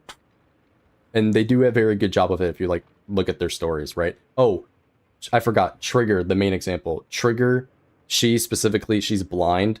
She was blinded from an incident that happens whenever she entered Hollow Zero, right? And, like, not the Cataclysm, but whenever Hollow Zero expanded and, like, blew up, like, 11 years prior, it's the fall of the old capital. Trigger, you know, she got blinded and lost all of her crew, right? We don't know if they're dead or alive, but she lost her crew. She's now blind, and the way she gets around everything is, well, first off, she's blind, but then she, inside the hollow, gets enhanced ether vision, so she can see the outline of ether and how ether like fluctuates between targets, right? And that's how she, like, gets around in the hollow specifically, right? And so, like, they do things with the character and the disability inside the game, and this applies for all the characters that do have disabilities. And I'll tell you right now, if you actually, like, look into their lore, the only normal character is, like, Yuan. She's, like, the only one who has nothing going on. She's just a cop. She's had a normal life, you know, 2 parents, no issues. She's just a cop. Everybody else, though, has some, like, tough shit going on. It's kind of crazy to me. Also, the whole cyborg thing, Soldier 11 is a copy of Ambi. And so she was also experimented on just like her. That's another one. But that, again, that's going further. Like, there's Sunna's normal. Okay, you're right. Sunna is also normal. I forgot about her. That's a newer character, yes. Sunna is also normal. That's just a girl. But, like, everybody else got funny stuff going on. Doesn't Idhari see dead people? No, Idhari, she has, it's like ether susceptibility. So, like, Idhari, she just, like, whenever she gets in the hollow, she can't distinguish her allies from enemies because, like, it, like, fucks up her senses, basically. Jane is a hoarder and a slob. Jane is like well, Jane's a special case. She's not normal, bro. She is not normal. Rat wife. You say she's disabled too? I mean, to an extent, sure. But yes, like, the point is that Zenless actually, like, it's a part of the character. It's not defining the character, but it's a part of them. It's who they are, right? Like, Vaughn is not, like, you know, normal people should be. He's not defined by the fact he lost his legs. But it's important to, you know, realize whenever it comes to him in his story, the reason why there is so much tension between him and Hugo is because of the incident where he did lose his eye and his legs, right? So, like, it's a part of them, and it plays a key role in their actual backstories. Super cool. Related to. Isn't that eye patch fake? I thought she just wears that to be cool. I thought it was fake. Oh, no, I don't know. Yeah, it was normal, by the way. Astra? Well, yeah, Astra is. She's just a singer, true. Like, look, there is more characters, alright, if you want to nitpick that. I'm just saying, for, like, argument's sake. Do we know Jane's real name? No. No, that's just a fake name. The eye patch hides her Shargon. We're getting off track, okay? The point is that there's a bunch of characters in Zenless that do have disabilities. That was just the main point.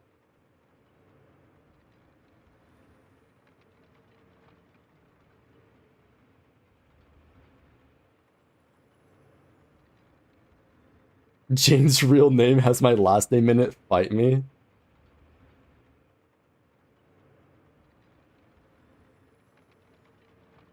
What's wrong with Alice? She has OCD.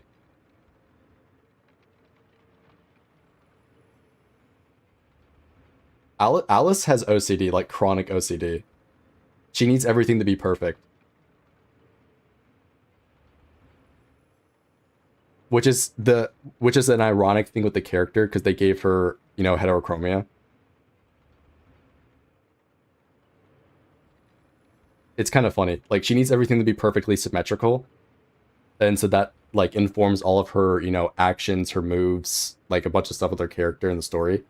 And then, you know, an ironic twist, they gave her heterochromia. So the one thing with her that's not symmetrical is her eyes. Which is, you know, very funny. Like, there's a bunch of design details they do with these characters that they go, like, really in depth with.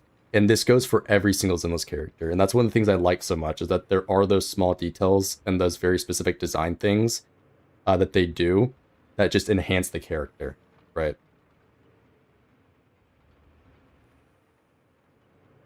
Does Alice have the rabbit trait of being colorblind, which makes her not see her own eye color? That's a good question.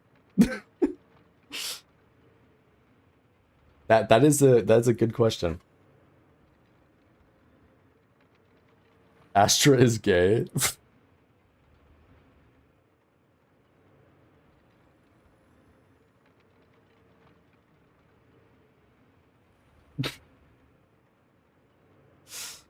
Hold on, I missed what the fuck. I missed what you guys were saying.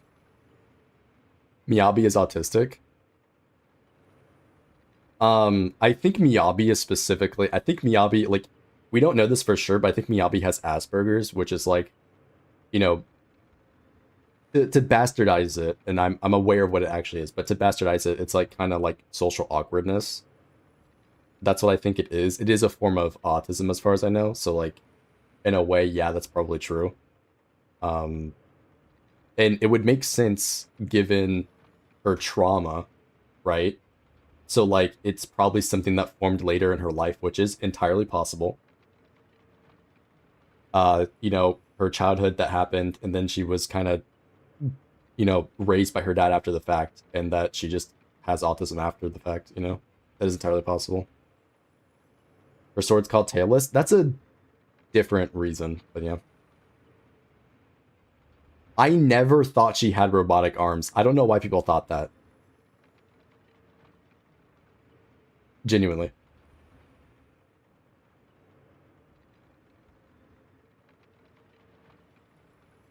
I always knew it was two normal arms because it made sense to have armor. But I don't understand why people thought that it was robotic, because all the other ones have been clearly robotic. Like again, Von Caesar, it's clearly robotic arms. So I don't know why people thought Miyabi had that when hers were not in the same way. Right? You could make the argument that Qing Yi is, you know, fully a robot, and it's hard to tell besides the, you know, cutouts that she has. Like, sure.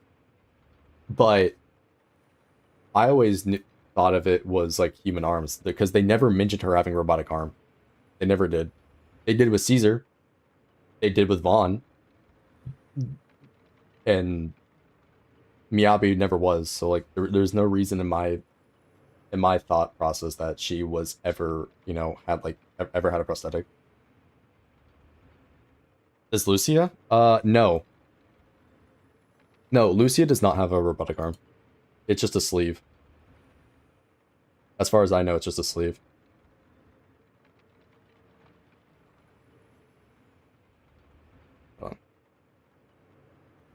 I can't blow it up. But this is just a sleeve, as far as I know. Nekomata's just wearing armor. I mean, you can mention her tails. We don't know because they never mention it on her tails. I know somebody brought this up last time with Nekomata. We don't know if Nekomata is wearing prosthetics for her tail. Potentially yes, because it looks like there's a cover. And it also wouldn't make sense why she has two, but at the same time, she could just be a Thyron that does have two tails. So it could be either or. But the rest of his stuff on her is just armor. Like, straight up.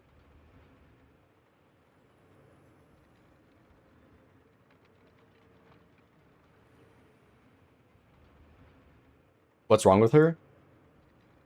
Oh, what, like her traumatic backstory? She grew up on the streets and was, you know, a part of gang violence for years. She's literally was a basically a feral cat. Like, unironically, she was like a feral cat. she was a criminal before joining the Cunning Hares. I mean, like, you could call her normal, but like, she's effectively a stray cat. Like, did a life of crime. Was basically a gang member. Like, she literally just fucked around.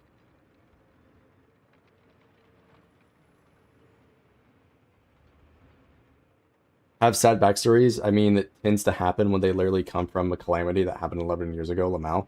Most people don't... Okay, most of these people on Twitter, they like LARP about ZZZ. They just be talking about headcanon stuff here and there, or stuff that they heard from somebody else that doesn't actually understand or play the game. But, you know, it'd be awesome if you actually played the game. You know, paid attention to the story, read the lore. Very good. And all these characters are super interesting. In their own way. Like, I don't like Astra Yao, but her connection of Evelyn, there's a lot of cool stuff there with like how Evelyn is a secret agent who ends up becoming her like family bodyguard. That's pretty sick. I think Trigger is one of the key standouts with her, you know, her squad, how they all died in Hollow Zero. Now she's suffering from PTSD after the fact, and she is moving forward, trying to find them still to this day, right? Seed being a Helios experiment alongside the two MCs. Yep, that too. Like, there's a bunch of really cool characters that have awesome stories behind them that inform where the character is going currently in the story. Like you do with writing. And not random bullshit go that other games will do, right?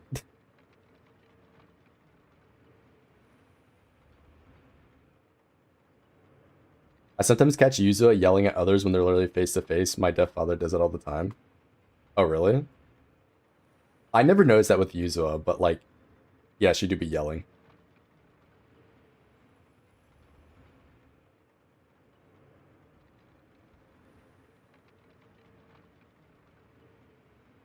Post-traumatic sexy disorder? No, I'm just reading the messages. Don't worry about it.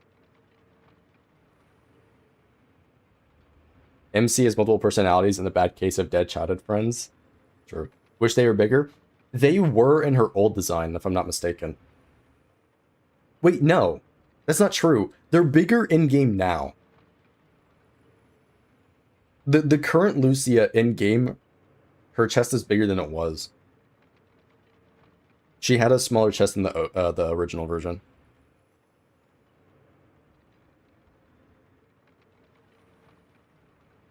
Also, Miyabi is not disabled from her tail. She's just a breed of tailless Thyron.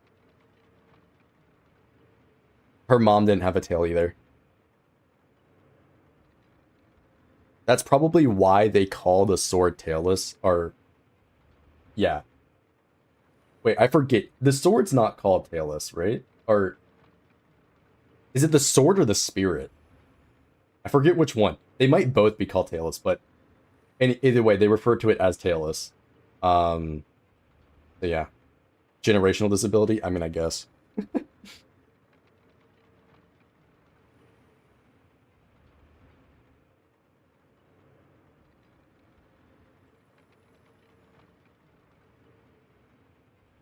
The spirit, I think. I'm pretty sure it's the spirit that's called tailless. The cursed blade? Yeah. Actually, no, isn't it inside the... Hold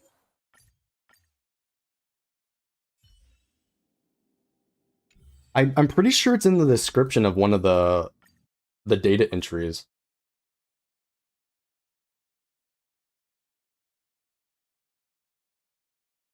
Anyways, I believe I caught up on all those old ones. Hopefully you get the point. I know that was a bit long-winded, and like, yeah, obviously I wasn't 100% on some of those, but the point is, like, they do a very good job with, like, the character designs and stuff like that when it relates to that stuff, and, like, that's one game I think that does a good job at actually covering disabilities.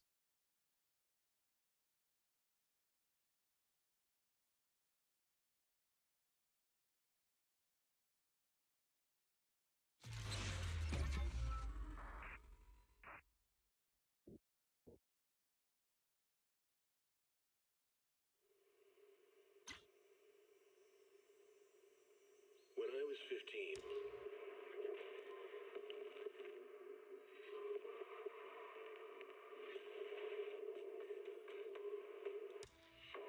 Yeah.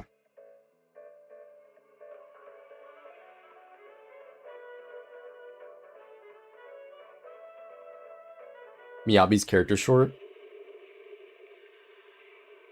Romeo,'s disabilities and inability to use a computer. Of course, of course.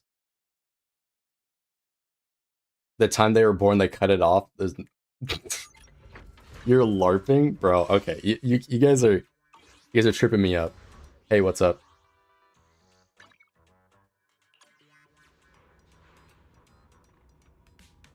Promia? Promia is she's a weapon. Like, she's like a tortured weapon. You know, kind of like, Bucky, the Winter Soldier. It's kind of like that. She's just a super weapon. Like, that's her thing. So if you're wondering, like, what's wrong with Promia, she's unstable. Or supposedly unstable. She seems pretty stable with all her stuff, but I think she just puts on the act, really. But yeah, she's literally just like a secret, like a super weapon. That's it.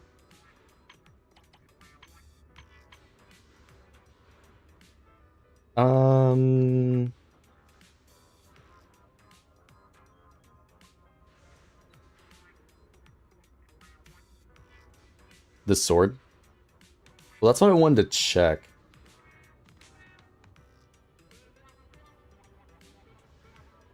Ethereal slaying katana tailless. Yeah, so okay, I had it right initially.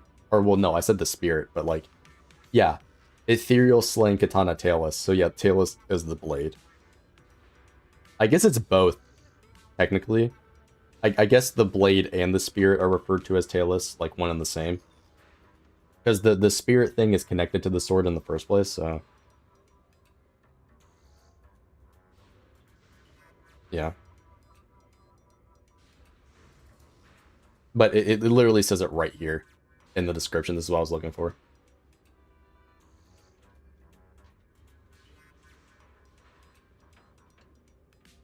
On the night of the full moon, she had her tail removed to prevent Zenless palsy. Okay, look, we're jumping all over the place. Because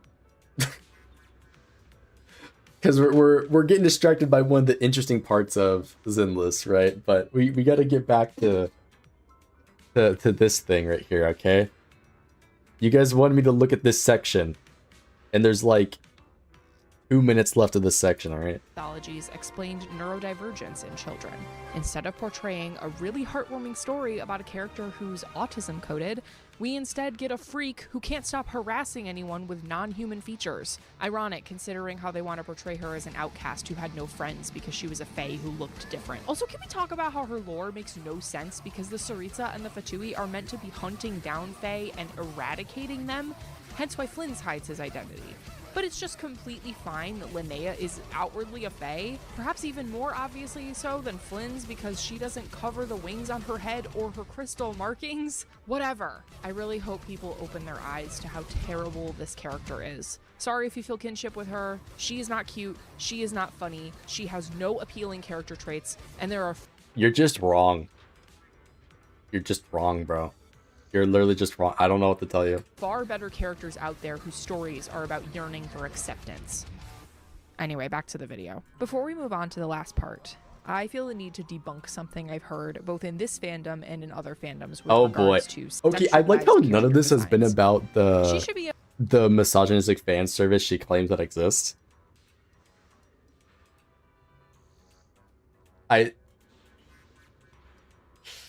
This is insane. Able to wear whatever she wants.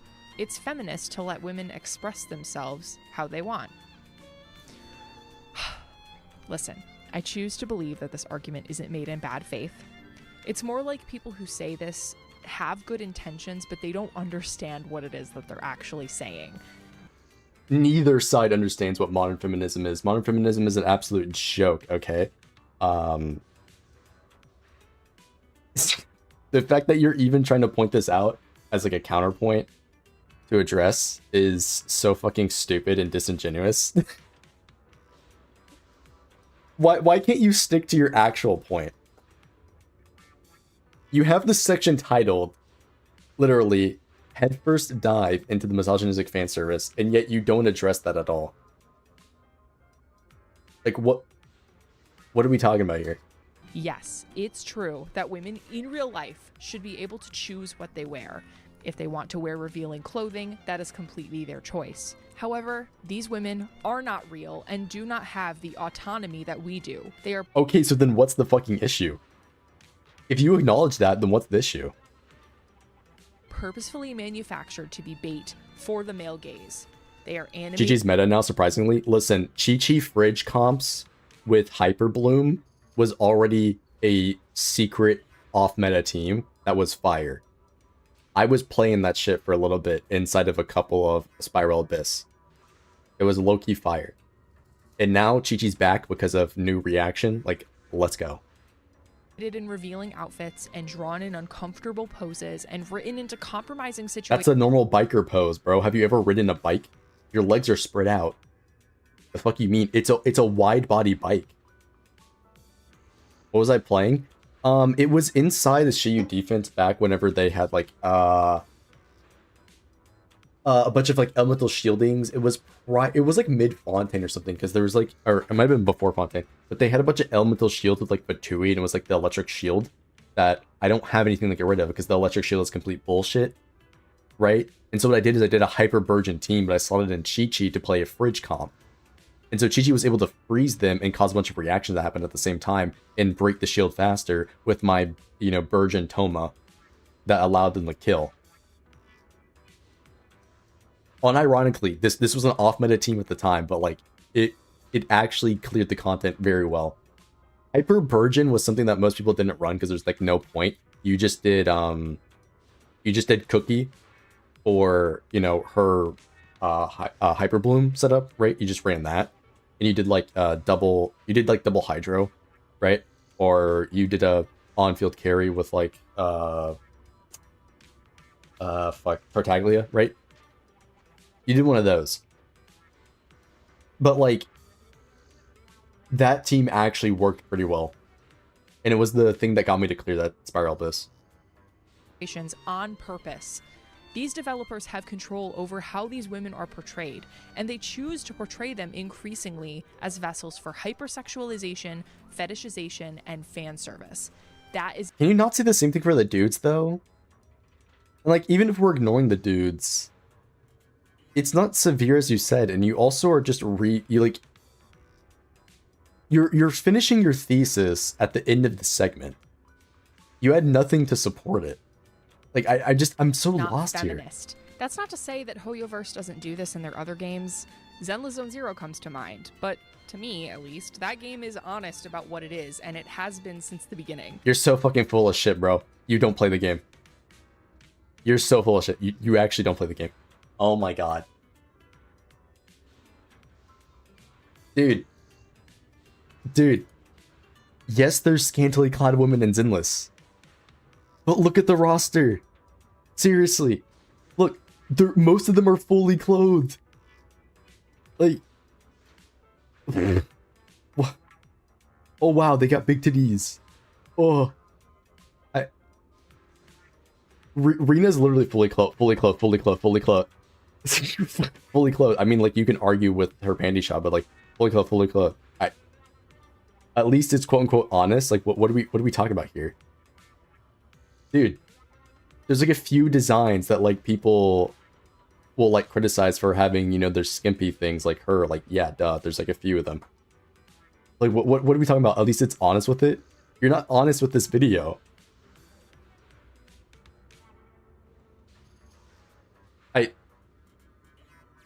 They're using modern fashion.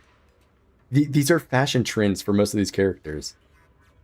Like, they're based on urban fashion. Like, that's like the whole point.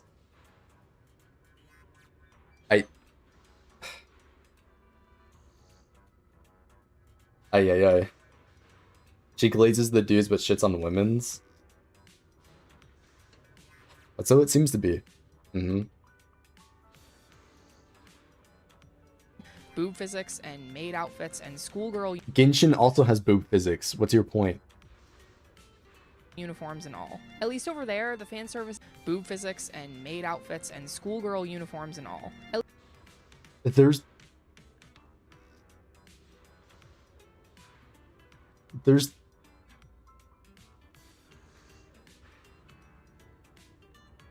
what the fuck is that sound?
My mom gave the dog some peanut butter. It was just very loud. Like the bowl, it was the ceramic bowl on the tile floor, right? And so she was licking it, it was just moving around, just making a really loud sound. At least over there, the fan service is a little more, at least. That game is honest about what it is, and it has been since the beginning.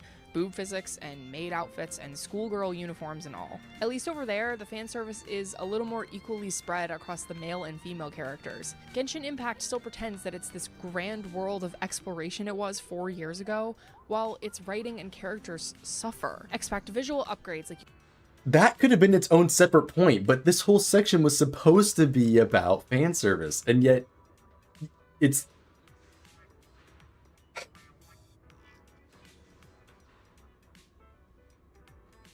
Okay. you've never seen before, all while we refuse to visually upgrade older characters because who gives a shit about them, right? I'm not gonna lie, his face looks stupid as fuck.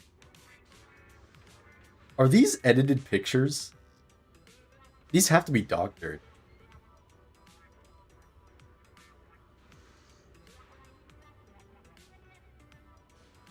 The writing suffer when the... Okay, really? Is it that good? Right? Or as we increase the shill for pay-to-win players, or for Astra. That is a completely different thing, the whole meta shilling thing. That's completely different. These people need to play Lads. I don't know if Lads is going to exist anymore, bro. I heard that game was, like, exploding. Wonderland, which no one fucking asked for, and no one cares about, and for hyper-specific gameplay That's not true. People do care about that mode.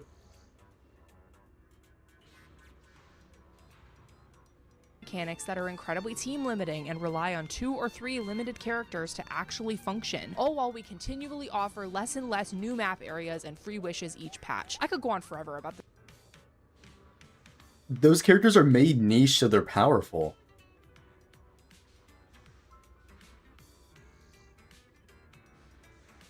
Oh, my character has low restriction. Like, listen, I get it in Genshin to some extent because they make mechanics with bosses that's literally need it to be done a certain way. Where it's like, oh, if you don't have the right political alignment, you can't stun the fucking boss, right? I always like this joke with the Fontaine characters, right? But there's nothing wrong with having restrictive teams with a character, as long as they're obviously compensated for that by having that strength or that necessary restriction, right? The state of this fucking game and how Hoyoverse doesn't. I think that's enough of that for now. Let's move on. So she just drops her entire point there and moves on to the next thing. Bro, what the fuck was that? What was that section? This is just rambling. It's actually just rambling.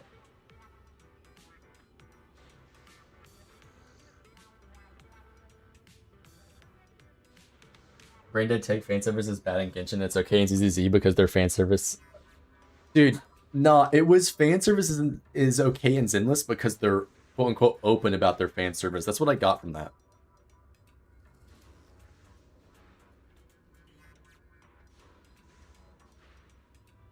Which I think is stupid.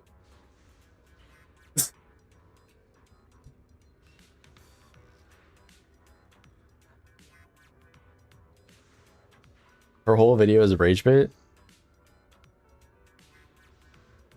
Her one video made her bigger than me. Fuck, bro. I gotta do a Woo review. Now that will definitely get people.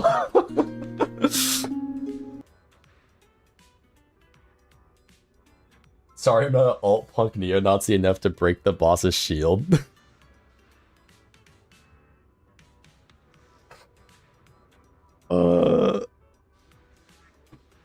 Me when there's a restrictive Night Soul mechanic and I don't have a Night Soul character.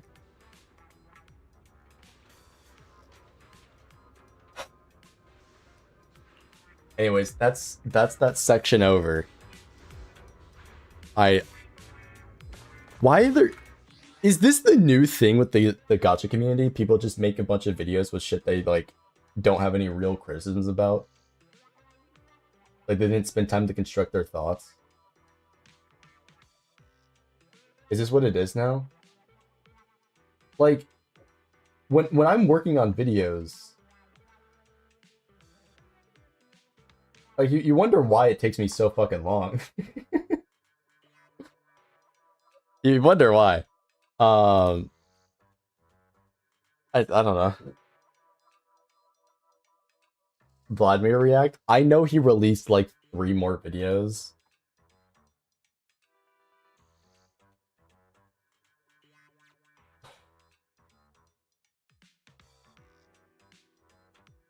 It's just pain. It's pain. Yo, will review spend 20 minutes whining about how Shorekeeper isn't a frightening, biblically accurate angel?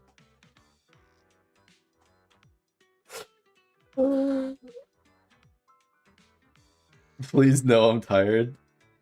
No, if I ever go back to WoW for a review, it will have real criticisms of the game.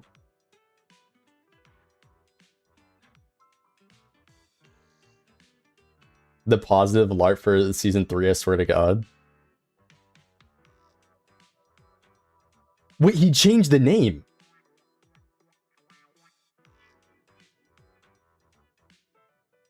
It used to have a different name. He changed the name. Look, 2 steps forward, 0 steps back.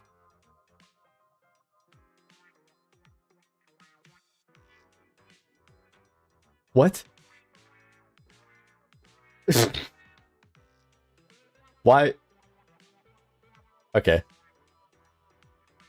Her twin brother? No, probably not. I feel like I have enough brain damage. The voice direction?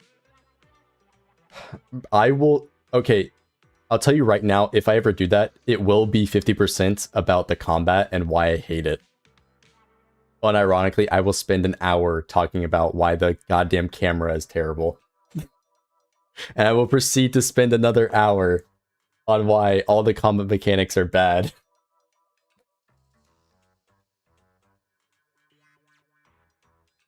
I will be nitpicking the individual enemies and their parry timings unironically, because I know there's a specific one with the Nightmare Memphis where his circle closes right before you actually need to parry and not when you need to parry. I fucking hate the stupid parry timings. The circle is fucking stupid. I already know half the examples off the top of my head. It's ingrained in me when it comes to game design. Like I know the exact ones that I can refer to just off the top of my head, like the Morning Axe, right, with its camera. Obviously they did fix some of those issues, but it's like the thing they had with 1.2, right, wherever they fixed the dodge by giving you the proper iframes and the proper dodge follow-ups. Okay, I know the specific examples.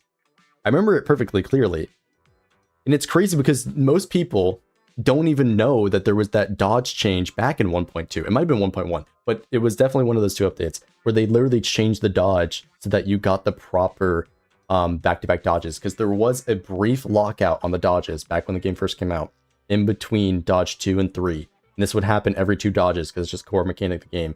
They changed it to where you can now chain dodges just over and over again. There was no delay. That used to exist back in the early days of the game. But nobody remembers that now. They're only going to think of the game now, currently, where you can chain dodges.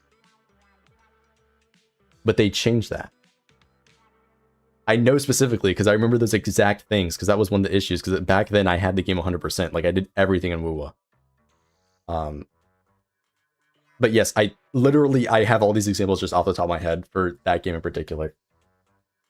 It's my autism. Like, if there is a thing I do not like, I have all the examples, right?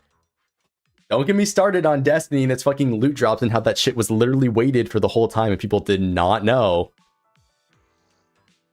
Perk weighting is insane. Don't even get me started with the bullshit with the arc charges inside of, Vesper's Host, right? That's some bullshit. Specifically on the bridge part, the jumping encounter, whenever you have to jump from side to side and the jumps are barely passable unless you have the maximum jump distance. I'm getting off topic. Point is, I hate with a passion, and I know exactly what it is that I dislike for those games. It's my version of autism. Very niche things I hate about a game.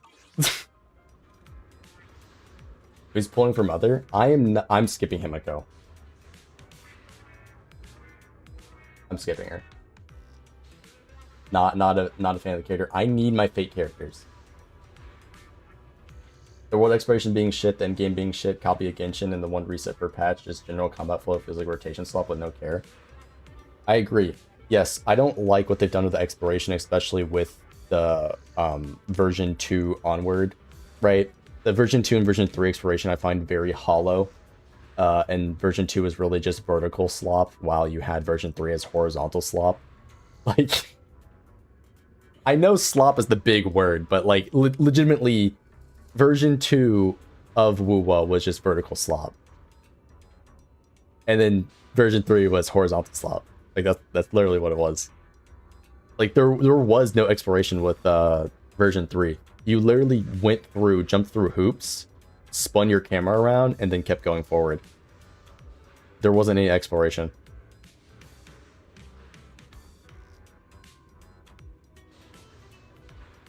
The Genshinification of Wandering Waves, so what was getting story isn't terrible. I am so curious about that. But God, those videos are so long. I don't want to look at them, bro. It's like getting a lobotomy but prolonged.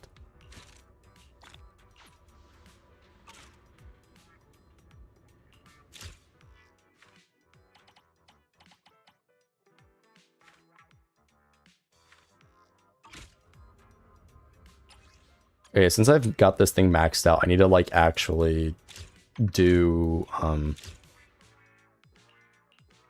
the gearing and stuff for these characters. Optimization is a huge problem. There's no need for me to see each blade of grass. I think the optimization is the biggest. I have done the event. There's just more content to it. What are you talking about? I think optimization is one of the biggest problems that War of the Rings has. And it's had for a long time. And they keep talking about how there's going to be these optimization patches when it's like, it still hasn't been enough. Which is the crazy thing to me.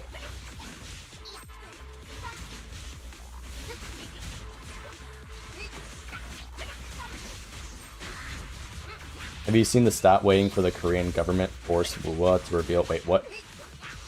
No. I heard a little bit about that. Wait, isn't it apparently the stats are weighted for the echoes or something? I don't know what the details of it are, but I know at least with Zenless and Hoyo, their games, they are weighted. Here, let me. This is like a known thing. People have done the testing for this. Sorry, this is like nerd shit. That's, hold on.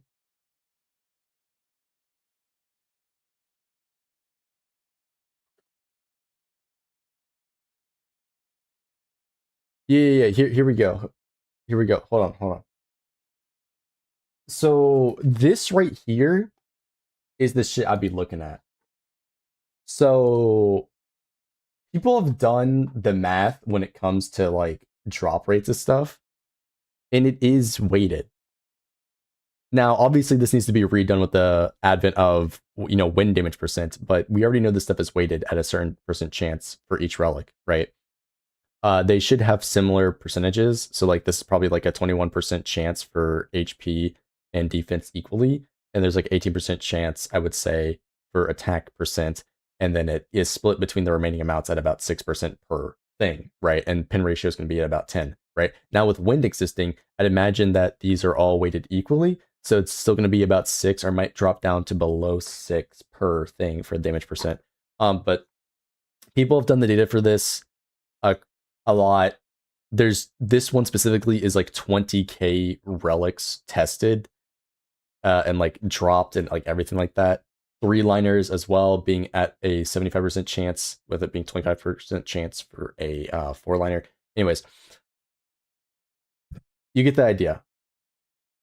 It's Hoyo, all this stuff has always been weighted, right? Is there anything specific for Wuwa's case? Because I don't understand why it's such a big deal.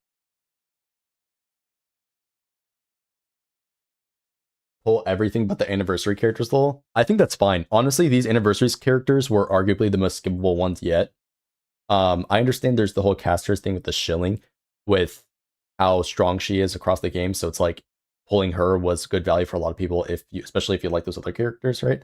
But compared to like Acheron casters, I feel like this roster of anniversary characters is the most skippable yet. Granted, having elation teams is really wanted inside of the end game because, well, the end game bosses literally force elation mechanics and they got 50% damage reduction if you don't, stuff like that. But I feel like with strong enough teams, like, you know, Firefly E2 or whatever, they can just brute force that and not care. So at like some point, you are strong enough to where you can just kind of ignore it and not have to worry about the shield mechanics, right? So I think arguably this lineup of anniversary characters was the most skippable.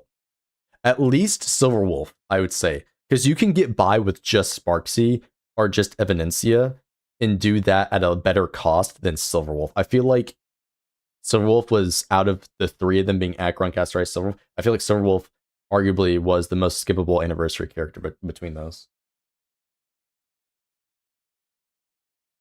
Flat stats are weighted more. Interesting. Also, weighting means like the percentage, right? So you see how the percentages here are increased for the stats you don't want. It's weighted towards that stat. That's what we're using it for.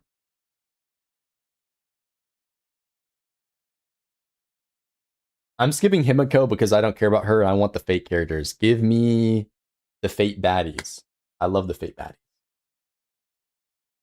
Governments force gacha games to be transparent with every aspect of the game. I agree. Yes. 100%. I want more transparency with these games.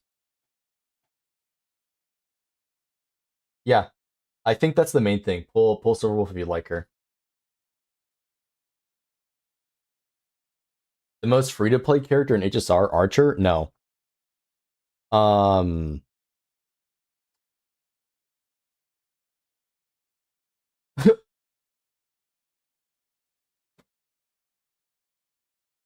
People don't want to hear it, but it's actually Saber, but I'll save that take for later.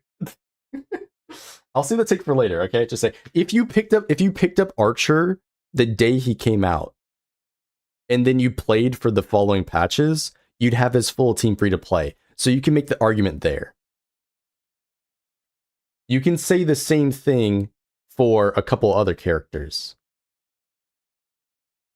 But guess what?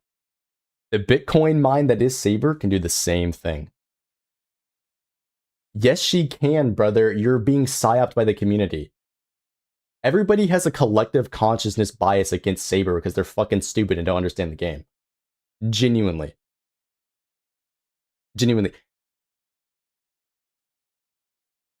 Saber's best team has a 4.4 is 1 cost? Yes.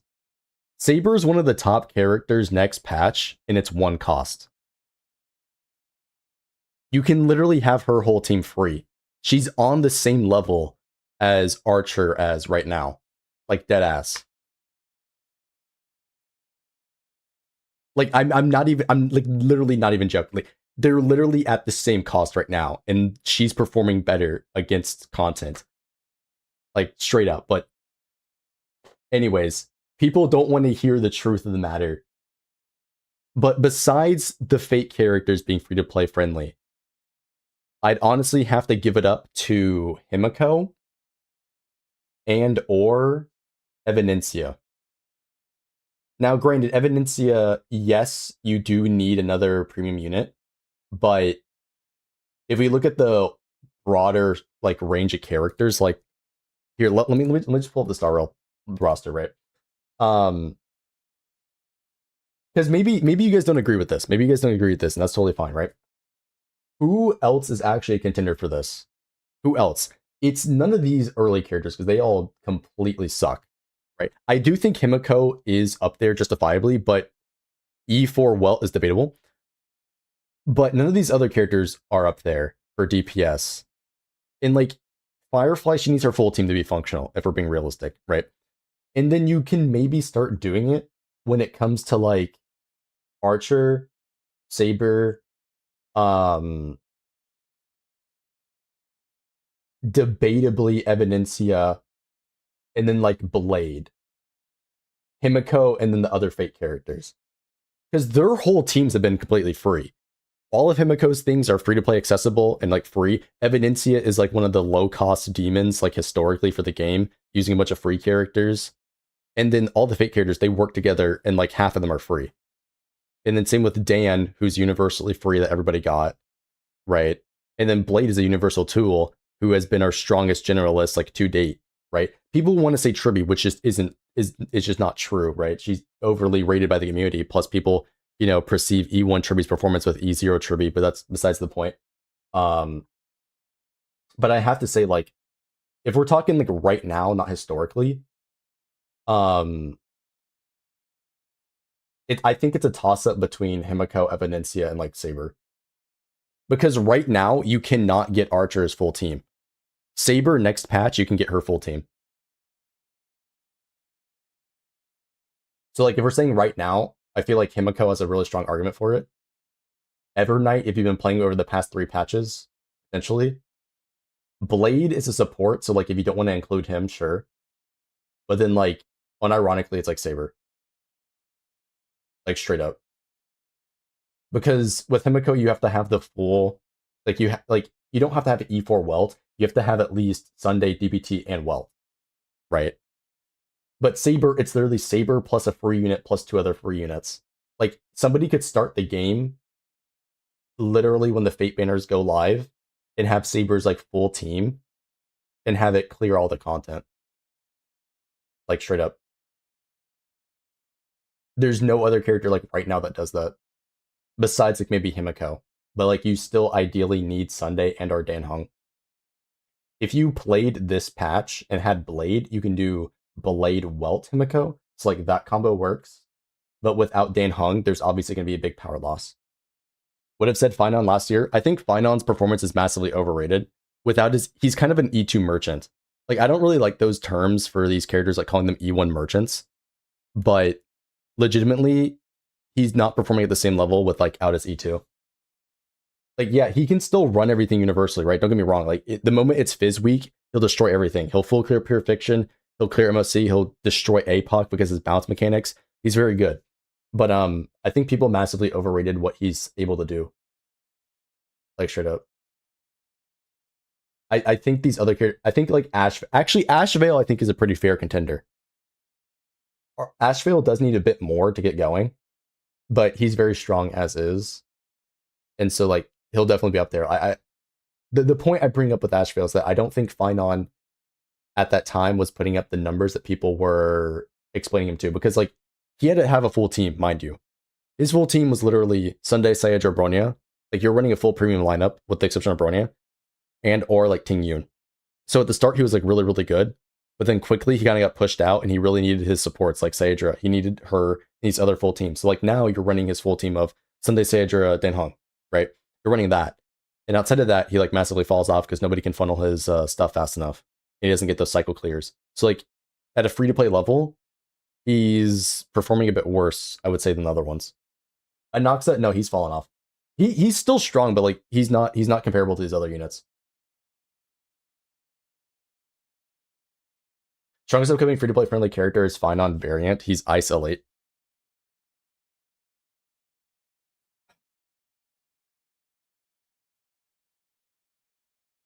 Bro. Isolation? Why do you do this to me? I don't think you need E4 Welt, honestly. No, you're probably right. You're probably right. You probably don't need E4 Welt. But E4 Welt's going to be the big determining factor on what you're going to see with these people like exploding in terms of the characters like popping off, right? Like that's going to be the biggest difference maker. He's like a parable, but we say free to play. All you need is him, Sayajor, DBT, and any flex support. Isn't Anox's best team right now Cyrene? Listen, I don't know as much about that character to be fair, but like I'm pretty sure his best setup right now is like Cyrene.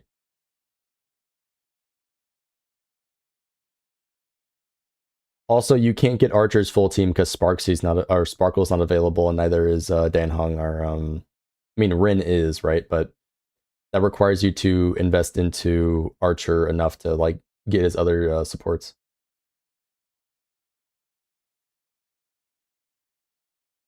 Also, Evidencia isn't the best because she had one patch. Himiko's stronger. That's the answer to your question. He likes Sarini, but he's not dependent on her like Finon. Sireni's his best partner. I feel like that's all of them. As I said last year, it's true he definitely has fallen off without his E2. Well, I'm saying like even last year, I don't think he's that crazy. I mean, my friend Buster, like he's biased, but like he does agree with me.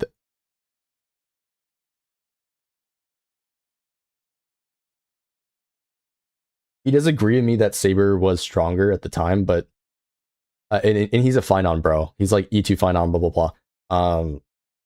But that's just like nitpicking like 1.0 release date type shit. Like it's whatever. Obviously, Finon was stronger whenever Saedra came out. Like no shit, right? But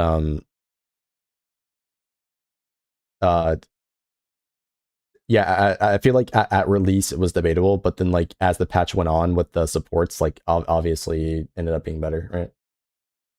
No, it's my dog. It's my dog every time. Like my dog's over there like I don't know what my mom's doing. I don't know what's up with that. Your main DPSing Ren, do I really need her?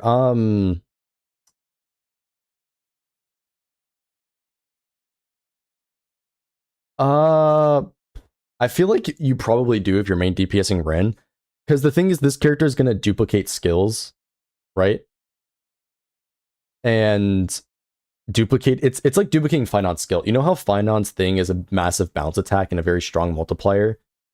And that's one of the reasons why she's so good for him, is that she's going to increase, is it this one?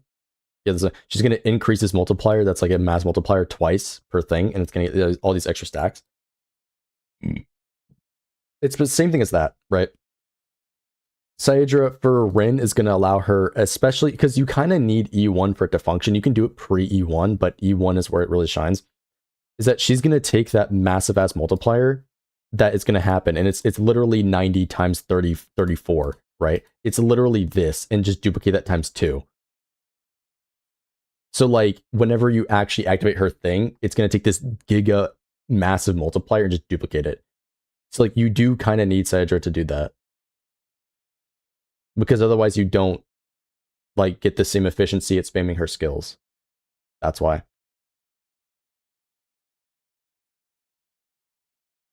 What's happening? I haven't tuned since the Acheron Saber spreadsheet. Oh, that was a while ago. What's up, bro? We're just yapping, honestly. People were asking me about the most free-to-play friendly character there, so we got a little distracted. TLDR, I have my arguments for why it's Saber right now, but debatably Himiko and Evidencia. That's the TLDR. I need Avon SP, Robin SP, Saedra, and Ren. I'm cooked. Just don't get the new characters.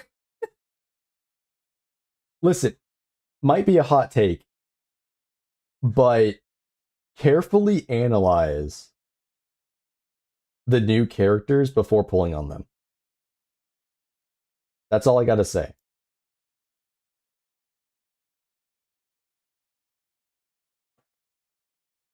Archer, Saber, and Himiko. I disagree with Archer because his team is not available right now, and it's not going to be as strong. That's it.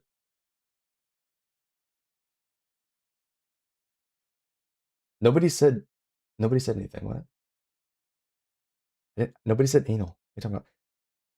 I don't think Archer makes it, but that's besides the point. Just don't lose 50-50 and pull a quick 10. Easy. Whatever. We're getting distracted.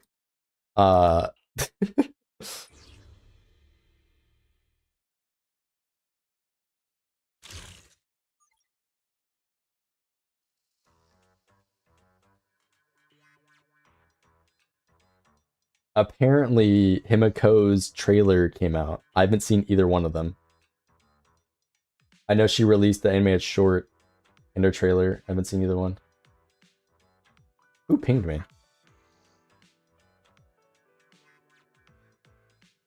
Gachi Akuda is Piccolo, bro? Okay. He probably just saw that one fight scene between the two women and is now, you know, DMing me about that. It is a really good fight scene, to be fair.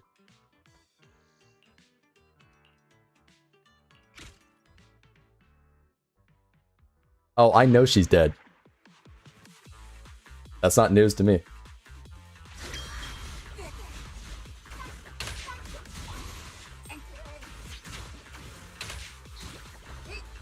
I need to work on those other things. Fuck me. Gun Girl Z and Hog Back Third reference the heck and back. Really? I haven't played Gun Girl Z, so I'm not gonna get any of the references if they exist. What's up, Griffin? The fandom is the worst of all anime. I'm aware of the fandom, bro. They bullied the author off Twitter. They hate her. I've seen all those drama videos related to her.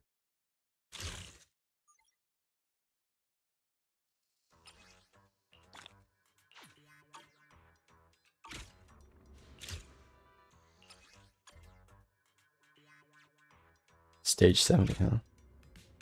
Amount why?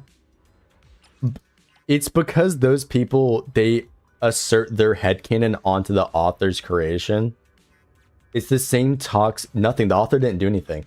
It's the same toxic people that were in like the My Hero community that hated Hirokoshi. It's the same type of people. They bullied Kei Arana so much because of their own headcanon about the series. And they were trying to input their own headcanon about her sexuality onto her, shit like that. It's actually fucking stupid. LARPer fandom being dumb? Pretty much. Yeah. I'm familiar with all that stuff, and it's like really stupid. I believe she actually came back to Twitter finally, but she doesn't want to interact with the Ian community at all. Like, it's gotten bad enough to where she doesn't want to interact with the Ian community at all. They shipped her with the author of My Hero Academia? Of course they did. It's really bad toxic fandom stuff. The Invincible fandom? Dude, the Invincible fans are funny because they... Okay, I don't know about the Invincible fandom nearly as much, but they're at least funny because they're the people that unironically think anybody in Invincible beats Raditz. Like, the whole average Vulturemite versus the average Sand thing is so funny. Bro, Raditz is soloing the verse. Fucking Yamcha is going all the way up till Thrag at least, bro. Like, it's so funny.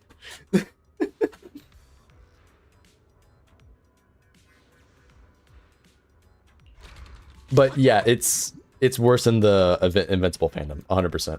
As far as I know. Invincible power scaling is peak comedy. It's so funny. Oh yeah, but the smart atoms. Okay, bud. Okay. They said Omni-Man beating HSR cast like fine on his crate. What? Omni-Man beating the HSR cast. No, he's not. No, he's not, bro. Do they not understand how many characters have just complete hacks abilities? And how some of them just completely overpower them? Dude, he's not making it through the Star Rail Gauntlet. He's losing about 50% of the way there. Hell, probably not even 50%. But at least half the characters can literally just like one-shot him. Cast Loki solos gold. I'm a human, of course she does. You think Master Roshi will do well in Invincible verse? Master Roshi unironically can solo Invincible. Bro, have you seen the have you seen the manga Roshi? He got blows in against Jiren. Roshi solos Invincible, bro. Hook solos all the Vultramites? Okay, let's not get too crazy. Omni-Man is not beating Finon. Yeah. He's not. Where... Actually, that's kind of funny. Where do we think Omni-Man is stopping on the gauntlet?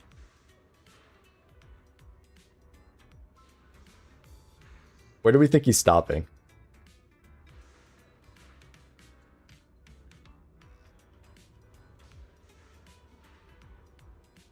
Sampo has some hack shit. I don't know if he can even touch Sampo.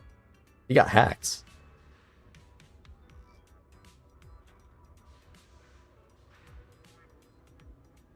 Is Gallagher even alive?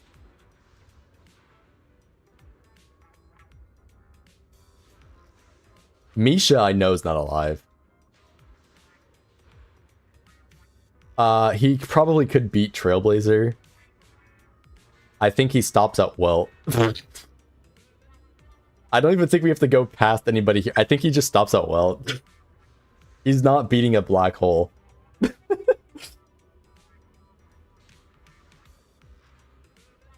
Omni-Man is brick-walled by Sampo? Really?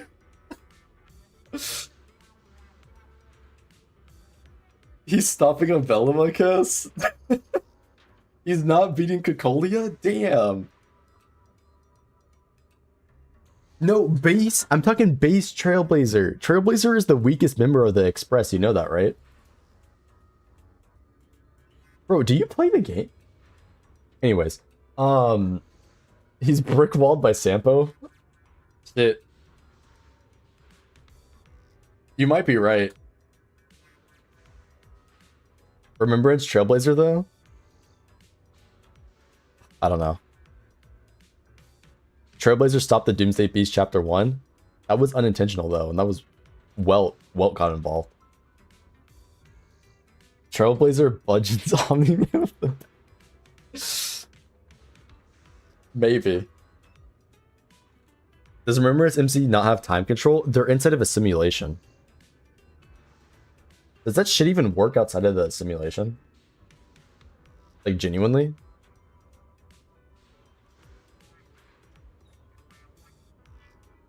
Mini Herta would wash him?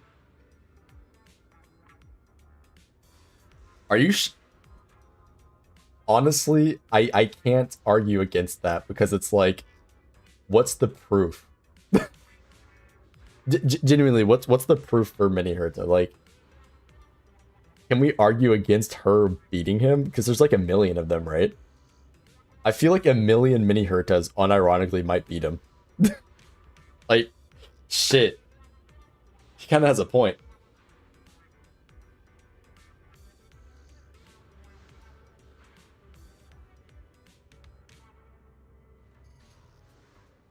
He do got a point, though. Luca in one punch? I think he takes Luca. Mini Herta might wash him. Mini Herta army definitely beats him. He might be stonewalled by Mini Herta. I didn't even think about that.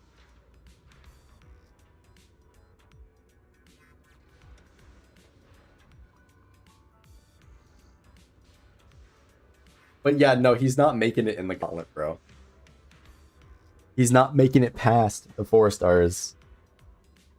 And the moment we start getting to these 5 stars, he literally is unable to damage the Fate characters, by the way. These people canonically are like really strong for the people that like are familiar with Fate. All the Fate characters are like super strong. He's not even damaging them whatsoever. Some of these other HSR characters he can of course kill, but he's not touching the Fate characters. And then like when you get to the Emanators and stuff like that, they're washing Omni-Man, like without a question. Actually, probably all the Chrysos heirs. All these guys got hacks in like some way. He's like screwed. He's definitely screwed by everybody in 4.0. All these people are watching him. Silverwolf's gonna watch him. She literally has hacks. He definitely beats Tingyun since she kills herself.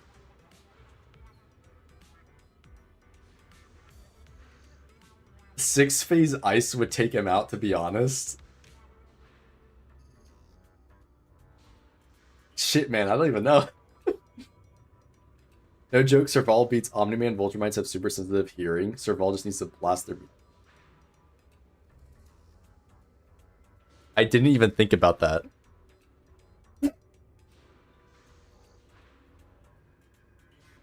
Serval?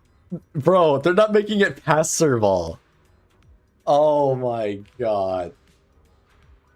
She's gonna be like, and rock with it, and they just explode.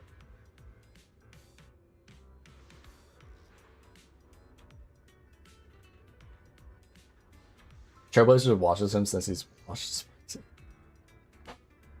Fair point, fair point. Tingyun beats Omni-Man, she just gives him a lycaon slap in the neck, weave in the clouds. Okay.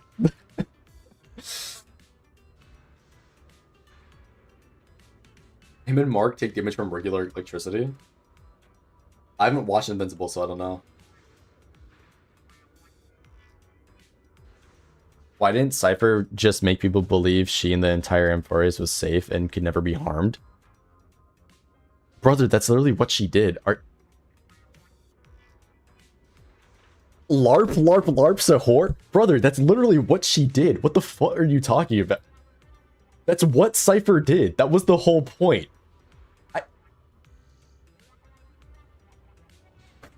Bro.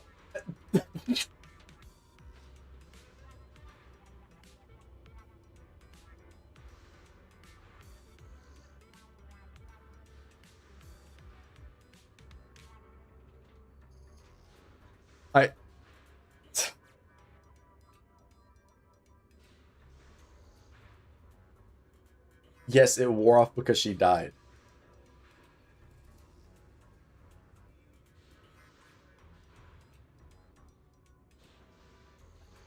So, like, why didn't she make people believe she was immortal? Because people wouldn't have believed her. The entire power is based on the belief of people. Everybody has to believe the lie. There were already Chrysos heirs that have died. So, she won't be able to convince people that she's immortal. Like, it's not possible.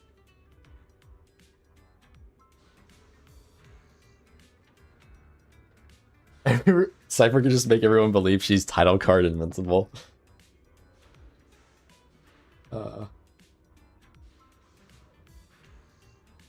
Where's Thrag stopping, though? I think it's the Sampo Stonewall. I think it's the Sampo Stonewall. Welt.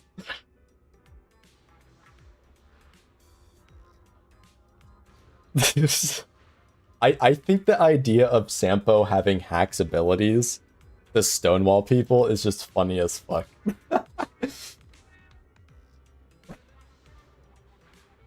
I think Thrag beats Welt. Based on what?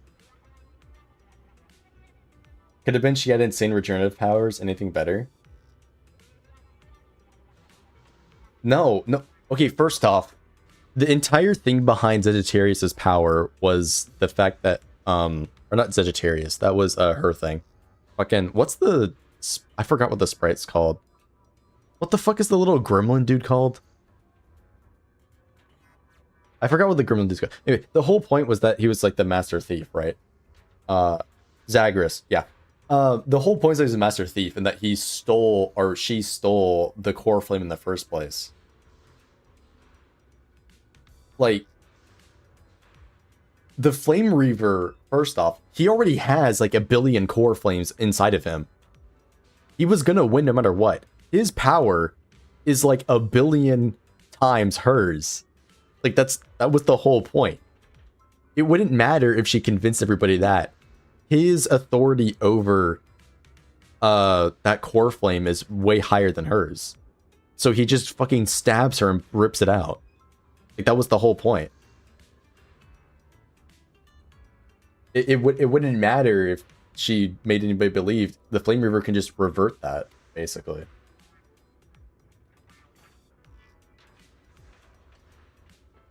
Past Walt, he gets wrecked. Well, yeah, no shit. He literally is gonna be unable to damage these people. Like past Walt, right? Like, again, hacks abilities. These people have hacks as well, like so on and so on. Like, you could take out the regular people like Japard and so on, right? But some of these other people, like the godlike people, like he's not touching.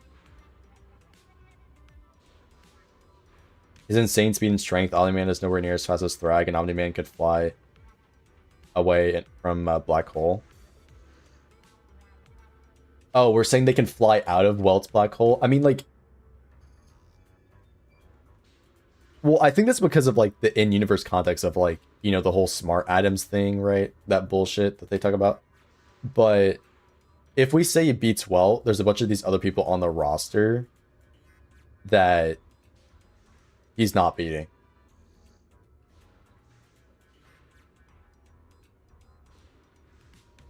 I know he's not regular. He's super fucking strong. In comparison to everybody else, he's basically regular. Come on. We don't gotta nitpick like all these things I bring up, guys. Come on. Like, I understand the ones that are valid of nitpicks, but like this and the disability thing, though, come on. He's not stronger than Acheron, shut up. You know who is, though? That stupid guard, the Bellabog guard thing. You know that little robot? That's stronger than Acheron. It's stronger than Zephyro. We know that.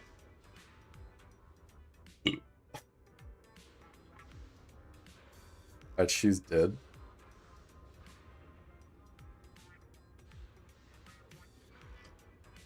Smart atoms do not adapt to the abilities outside of physics. Listen, I'm just saying that. I'm LARPing. I'm just saying it because I know what the idea is behind them. I don't know the actual functionality of it. Because I've never watched Invincible.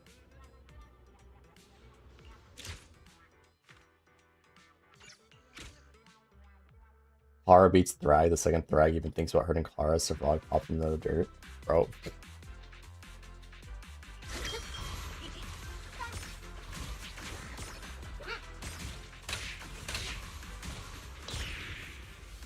How many Voltrumites does the Yang Qing take down?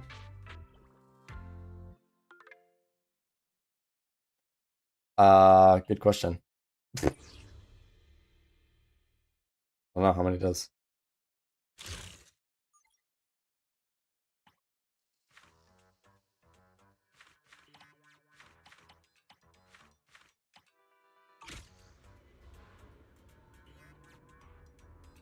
Mega Berserker. Nah.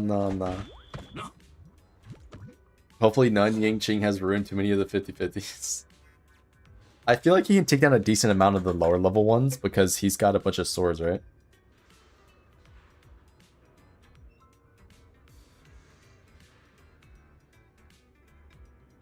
I think his flying swords can take out a lot of them, bro. He got that 1,000 blade flying sword shit. I feel like he can take out like the entire army of, you know, low tier Voltrumites. Maybe the like elites and beyond he's not beating, but all the low tier ones probably.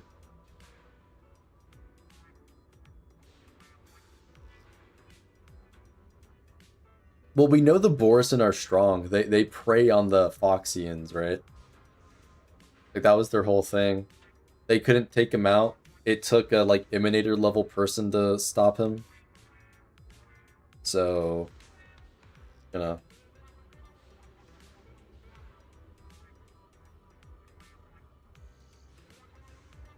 I mean, I know, like, obviously after she got corrupted, or... Wait, I forget it was after or before. I think it was before.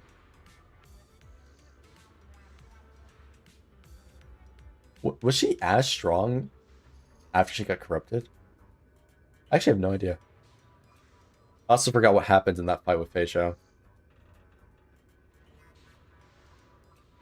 But, either way. I don't... I know they're relatively strong, I just don't know how strong.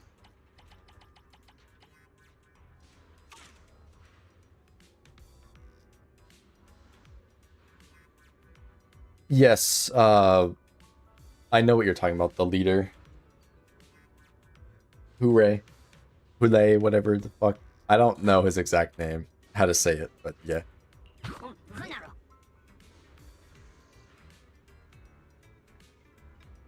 And then obviously he got corrupted. His core, his blood moon, corrupted Faye afterwards.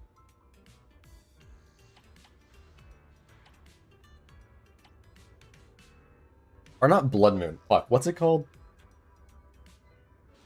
Is it blood moon?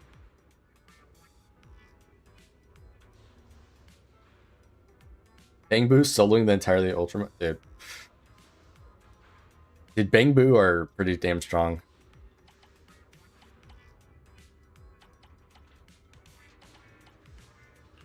That being said...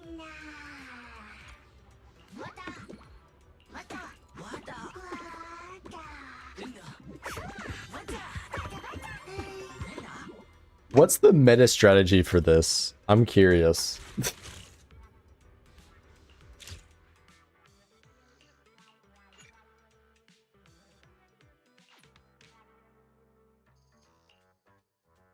Oh, I have to clear it first? Alright, no. Is there no leaderboard? No cheating?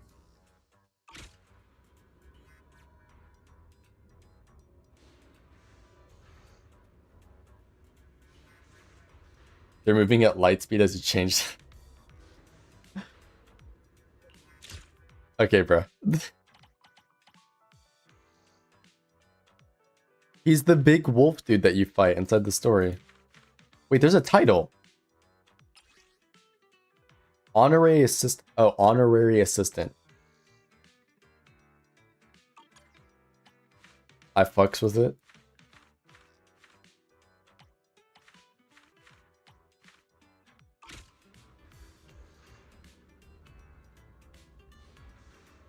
With his sick dance moves. Yeah, you gotta calm down.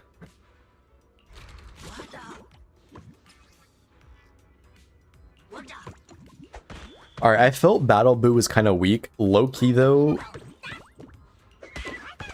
Night Boo kind of goated.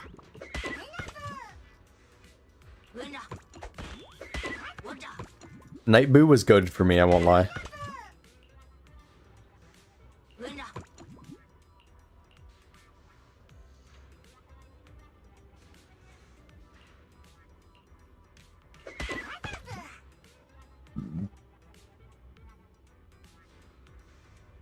I don't know why Flame Reaver is in so many in-game modes right now. It's very annoying. Mecha Pom Pom is also very annoying. But at least inside of Anomaly Arbitration, I've got, you know, the shield team, so I can beat him just fine. It is very, very annoying.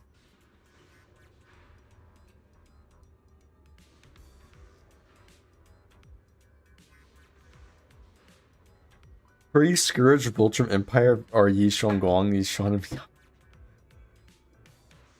Good question. The cat from Lucia's Trust Event solos Thrag? Bro. You guys are ridiculous.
Live stream should be this Friday.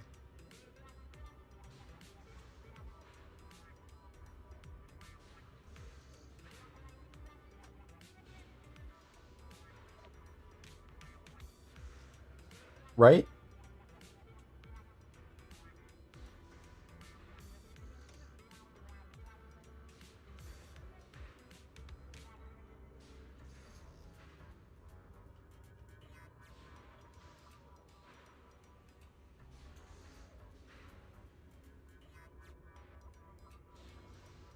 I think it's Friday.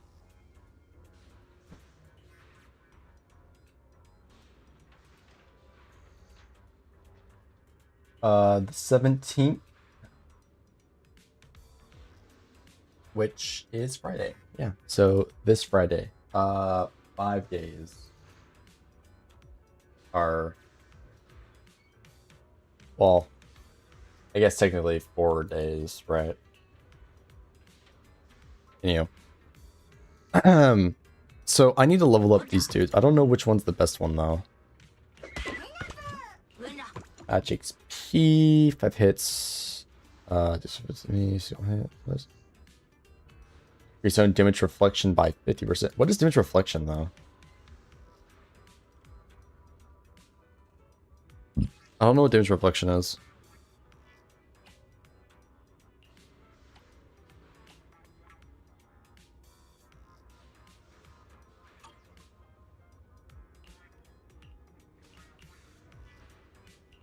Does it not tell you?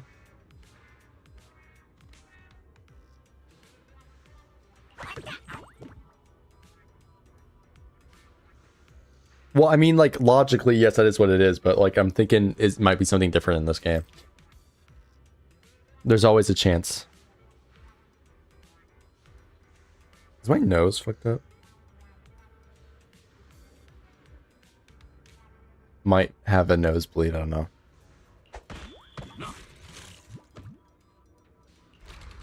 I could just level up all of them, to be fair. Oh, I've got a lot, but... Shit.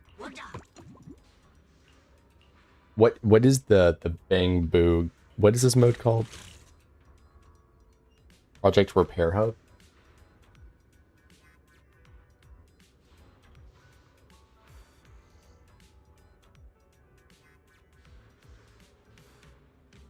I am curious. This goes off the damage you take either take rather than your stats, so heal scheme your way to victory. Really?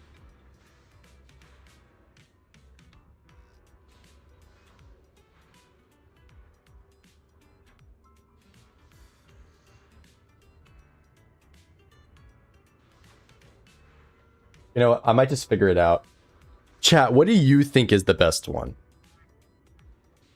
Because I had my own team that was pretty solid with Boo, but I feel like it wasn't strong enough.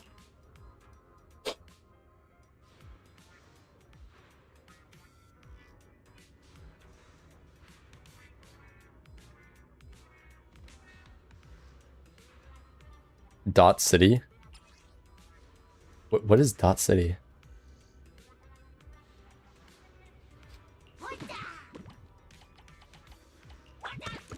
Could do a section 6 team. Ooh. Be a little silly with this guy. My favorite Bangboos. Why does he have a different name? Agent Gilver. What's his name?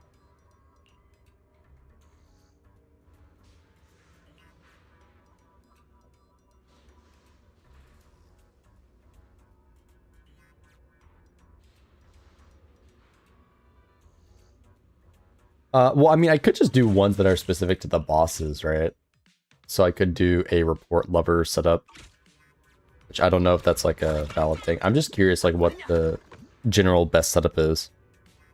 This guy is good enough. I will level this guy. I know this guy's pretty good. I was using him, and like he does great single target damage. He also has that defense down, so it's pretty huge.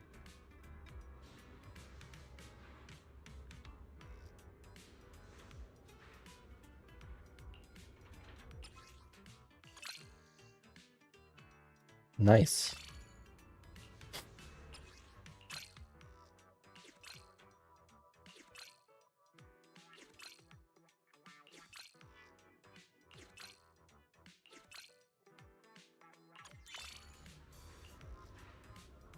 Probably want some crit in here, huh?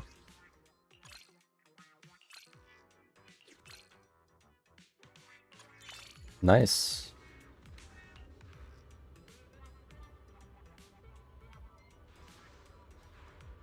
That guys, you're not.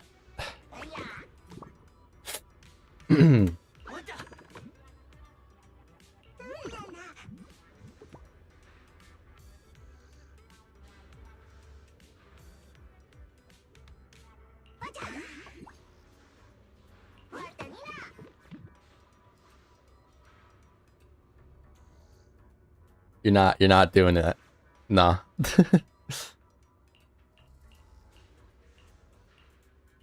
This guy can be the tank for that boss, since he is on element, right?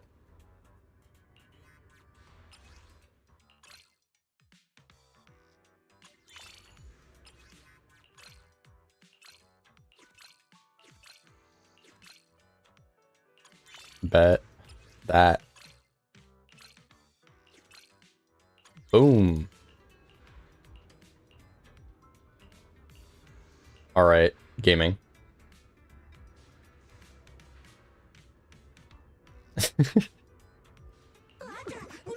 I think I want single target damage, right?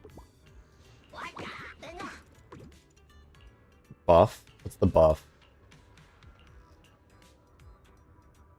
Damage reduction, shielding? Eh.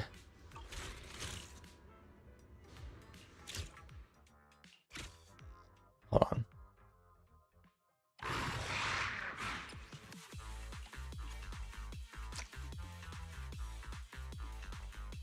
No, I want Bukan. We'll do you, Paper Bag Boo. You'll be the frontliner there. I got you, and then I don't know about Penguin Boo and the other ones. So I've got 11 cost left, and I only have 3 Bangboos here. I don't know if I want to run any of these other ones. I think potentially...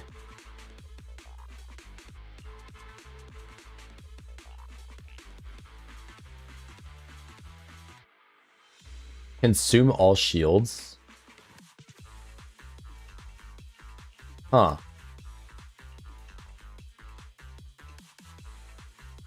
Wait, maybe he got it going on.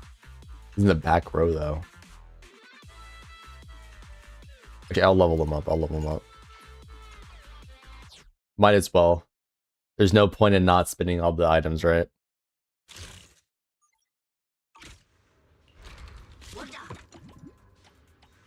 I'll have a full type advantage team here.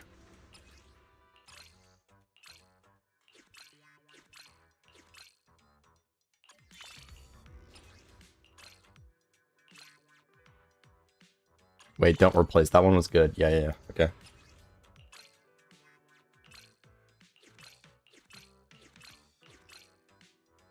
Damn. Crit rate and crit damage. Let's go. We poppin', bro. We poppin'. Alright. So that's 3 of them.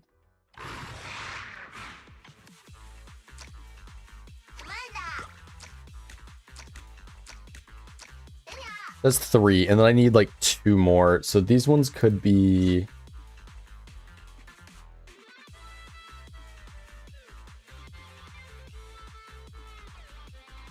Actually, I could do this one. This one will interplay with the other one. Yeah, we'll do a support. Does he do other heals?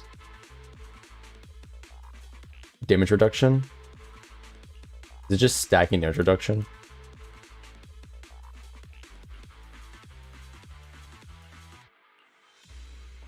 It's like this dude, and then we can fit 1 more. Just like, we could do reducing speed. This is attack. Applying a slow. I don't know about this last guy. I think heal botting with the 1 Bangboo could be pretty good.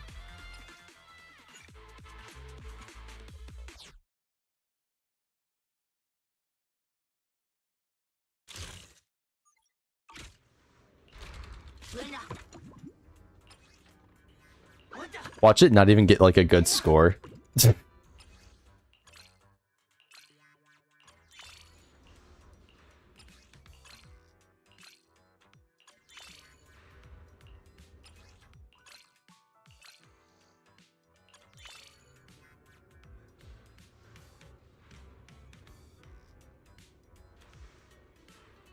They collab till now not having a trailer is a crime. They kind of bundle in the trailer with the main trailer of the update, right? So it is unfortunate, but at least the characters will get their own promotion, or they should.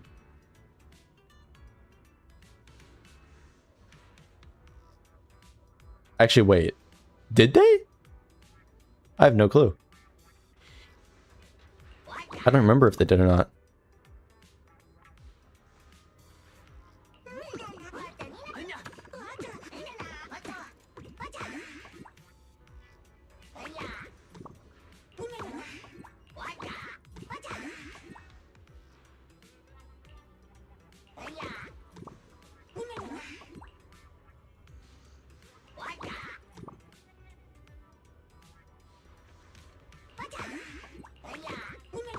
He's just doing more damage here.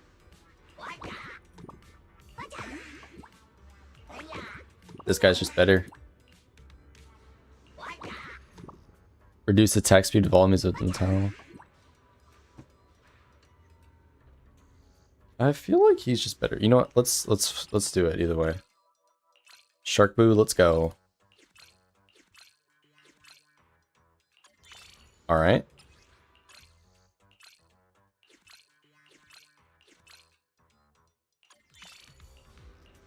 Huge. I don't know if that one's good or not.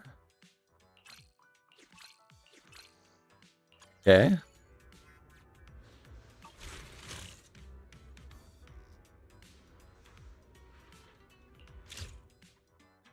Start.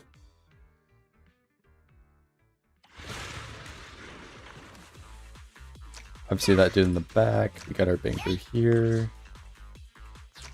Energy one here.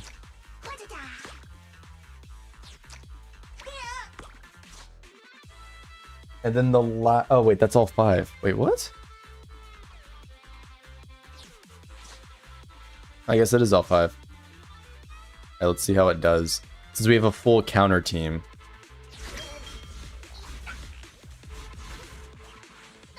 He's gonna do some funny they're gonna do some funny shield stuff here and not take any damage.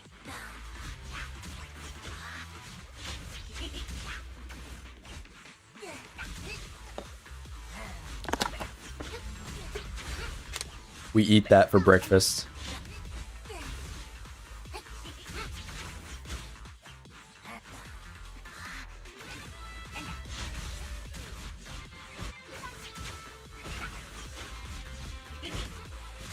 He might die. I think he's gonna die. Yeah, I might need some healing here. I'll have to replace one of them with a healer. Damn, we literally went to time. Tragic.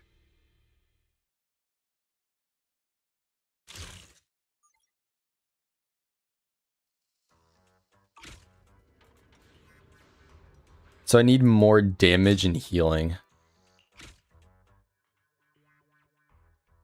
I mean, this guy was pretty good, but we just weren't doing enough damage. So I need a non-green damage dealer that's really good.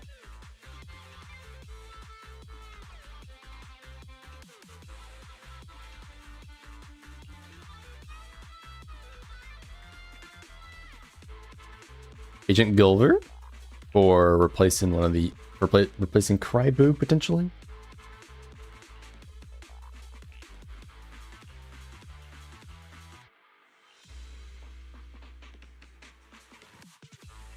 Or wait, no. Well, what is it?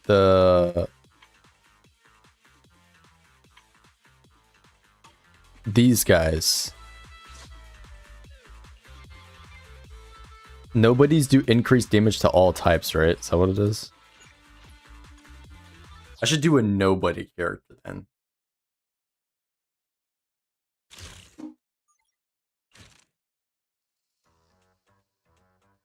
Oh, they just have no counters. Okay, never mind.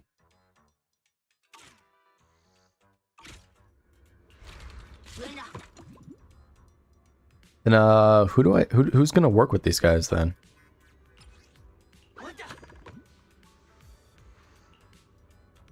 Reduces defense. Okay, this right here.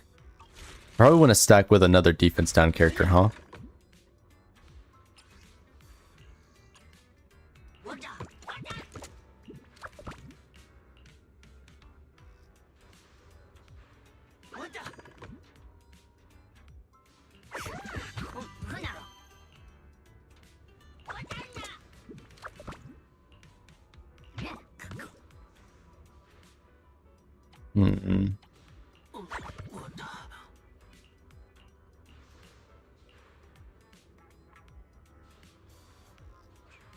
This guy does reduce defense.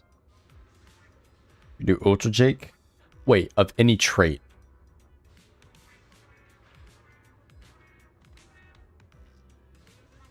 This guy's gonna do increased damage. Okay, Jake, you're up.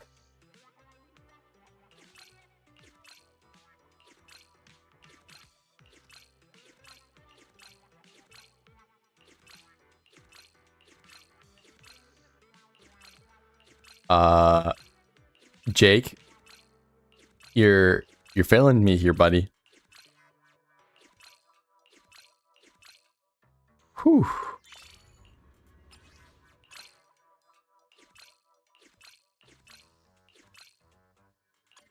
Bet.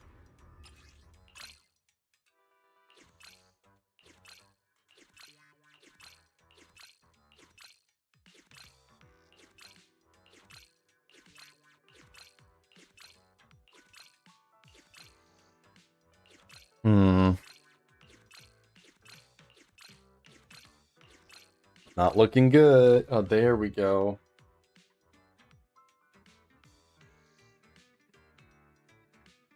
Keep failing him. What? Why would you wish that upon me?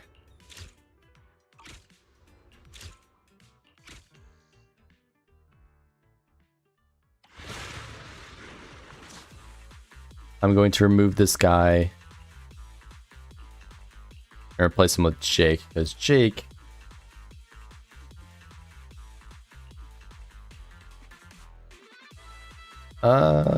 Jake is gonna do slightly less raw here, but he'll have more, or he'll do the counter damage still, so like do pretty good.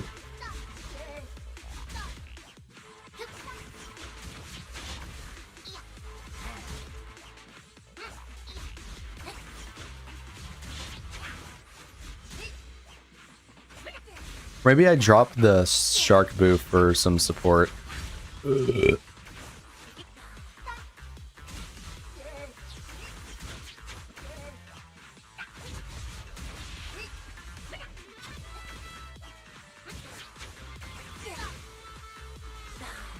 So far it is looking better. Only slightly though.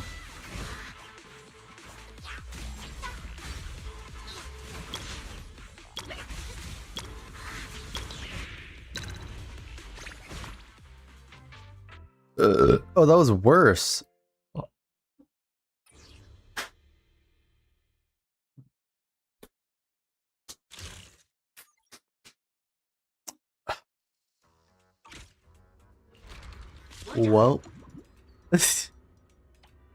that didn't work.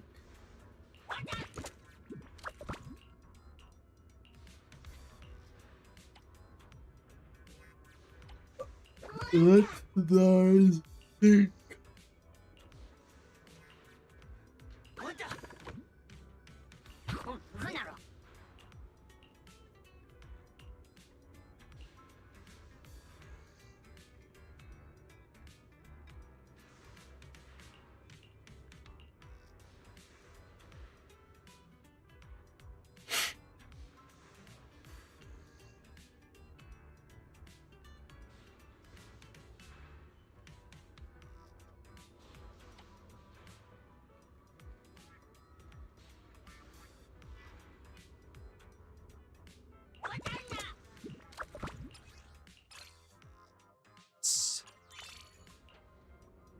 Give me what I need. Boom.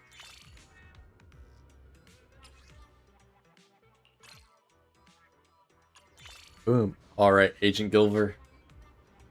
You, sir, are joining the big leagues now.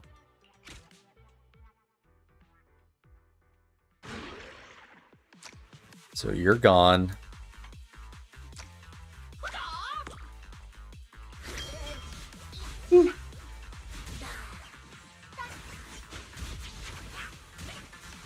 Be right back.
Why was this team worse?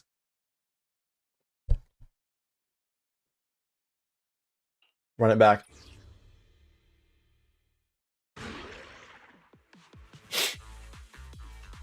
Surely.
Heroes never lose.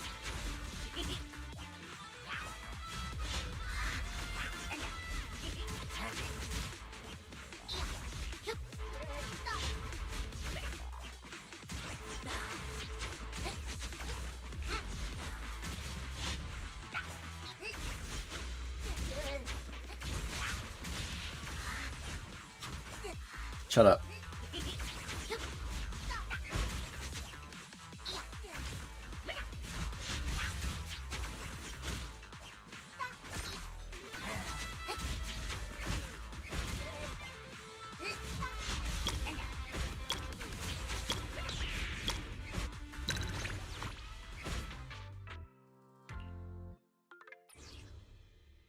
Is that just fuck?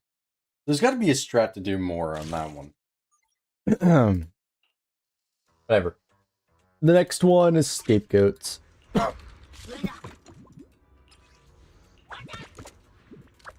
Which at least I've got Gilver ready.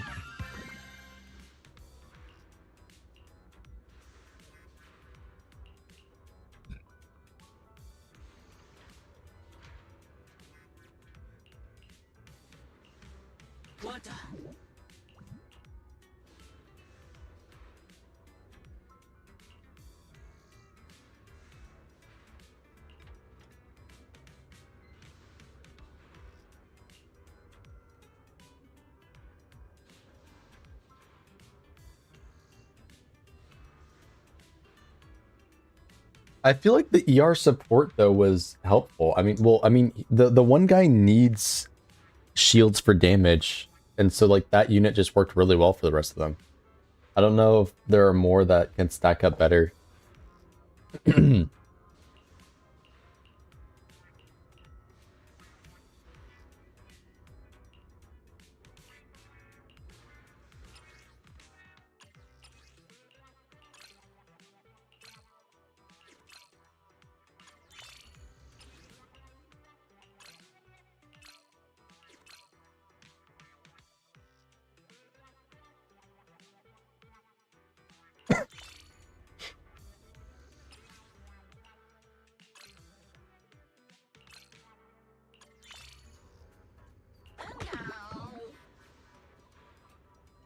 Oh, I'm done with all the main stuff. I'm just doing the extra stuff.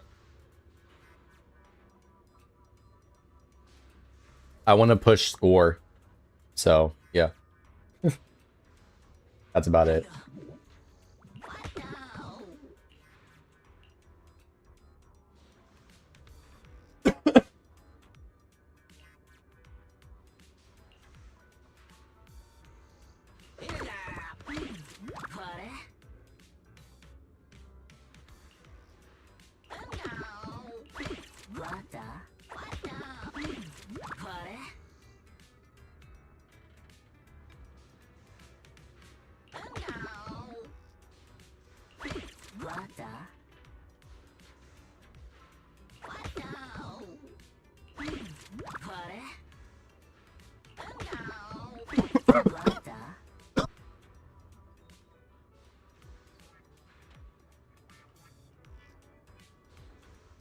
Yeah, it's fun.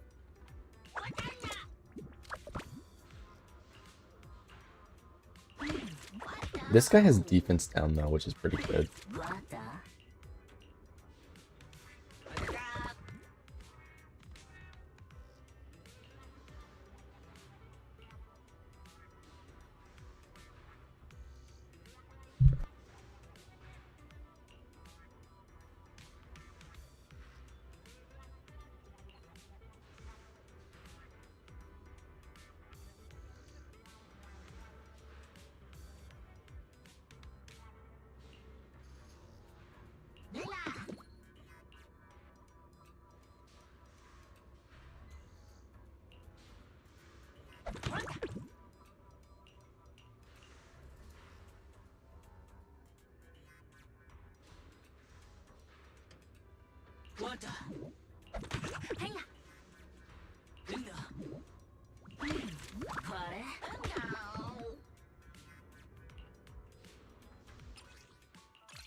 I was. I don't have a favorite Bangbu, I've just got ones that I hate. Is what I was saying.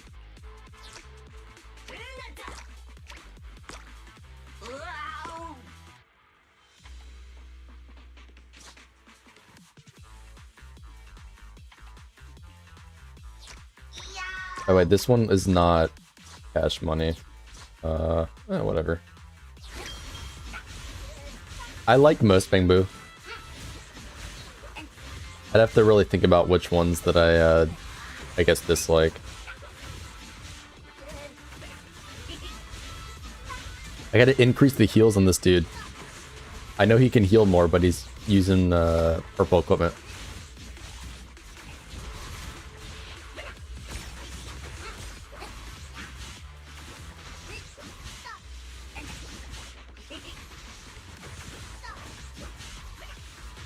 Look at that, he tanking the boss. Of course I don't, bro. They're fucking clankers.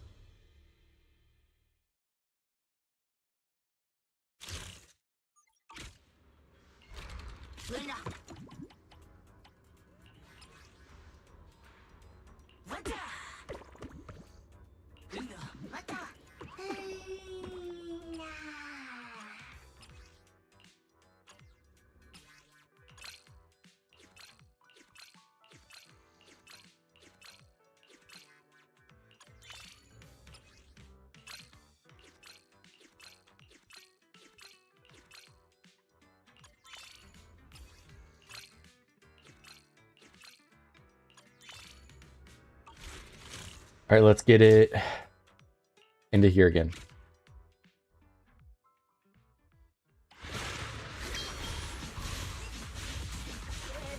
Now we should be gaming. We should get shit ton of energy back faster and it'll heal more.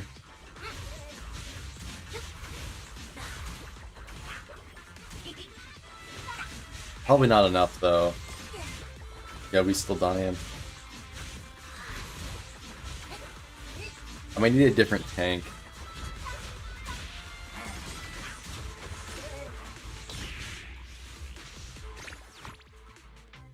Run it back. I mean, that was better, but like, rough. Or maybe I need a tank period.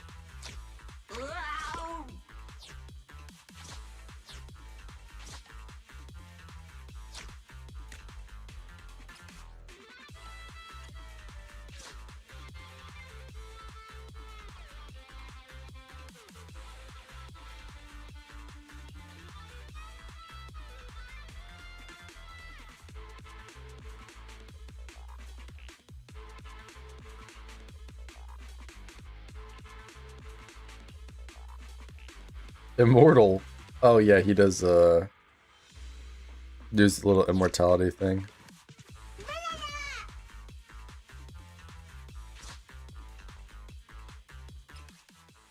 Let me go upgrade him. When are we playing Fortnite? We're not playing Fortnite. Now I'll play Marvel Rivals.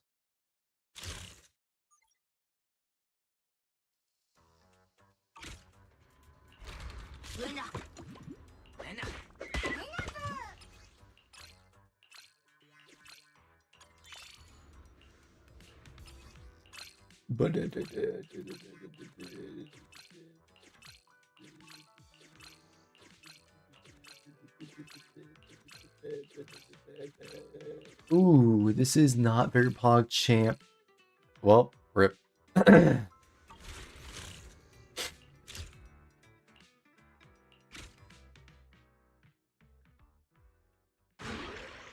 And what if I didn't?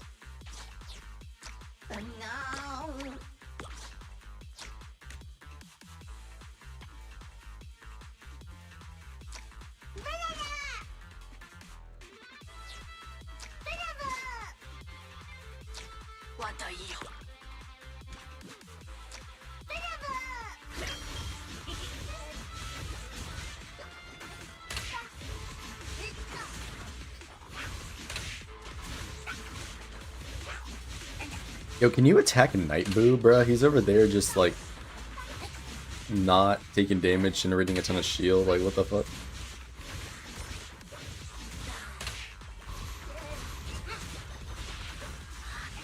Bro, like, what is this shit? Yo, let me restart this with Nightboo still alive.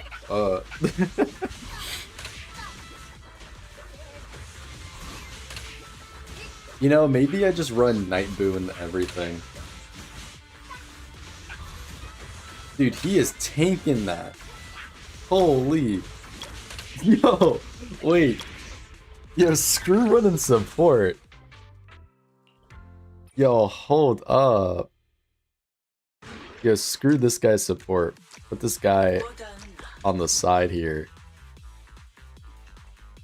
We run in Nightboo, and then let me get Jake. Full damage, baby.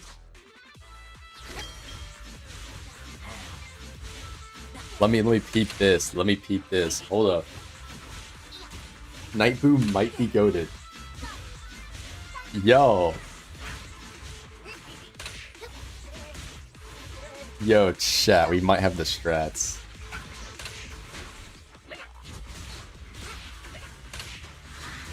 The dude next to Nightboo died though. Oh.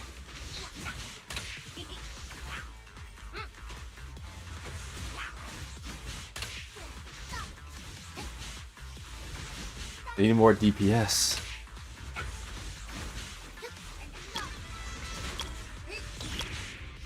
Okay, Nightboo is cooking, but we need the DPS. How does one DPS? Oh, wait a minute. But that's going to be a cost increase.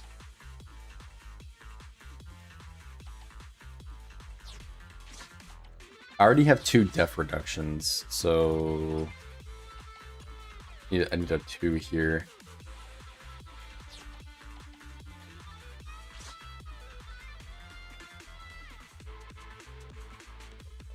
Butler for this guy?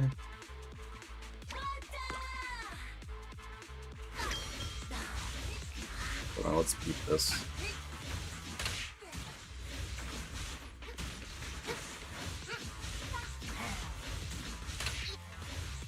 Is that 5 bars? Uh-oh. Shit, might have needed the butler for something. Oh no, he's low.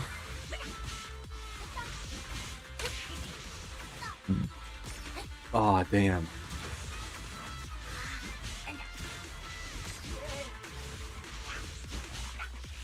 Although I think I'm getting a slightly higher score here. That's my peak score on that one, yeah.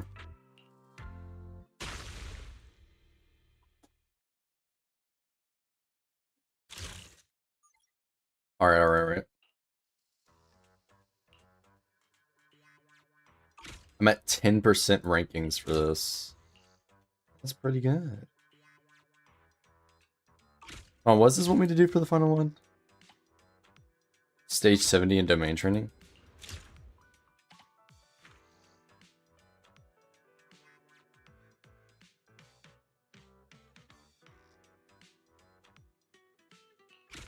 Crit reduction. What the fuck?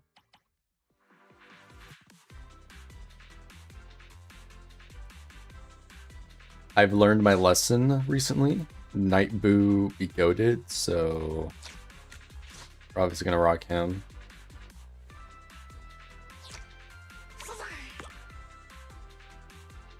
And yeah.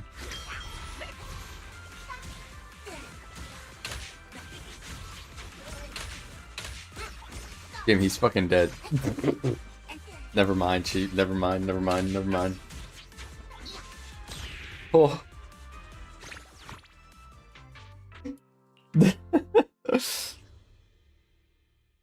I was not made out for this. Wallahi. You definitely need some stronger Bangboos. Now, I don't know how I'm supposed to do that, but... You know. Definitely need some stronger ones. I forgot it was a new week. Oh wait, let me hit up Hollow Zero, dog. Shit. There's a fuck-ass bug in here. Bon way. Yo, why is this on intensity 10? Hell nah. I ain't trying to mess with that. Hey, hold up.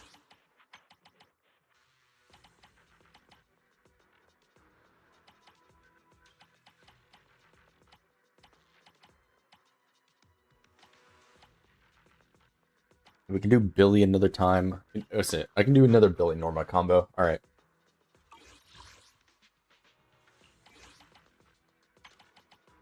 We'll do a Billy Norma combo to get this one and one of hers done here. The drill or the... This does not look like a drill. The drill or the drone here. Yeah, Norma's one. Whoa, whoa, whoa, hold on, hold on. We cannot be doing that. No, sir. I don't want any of that today.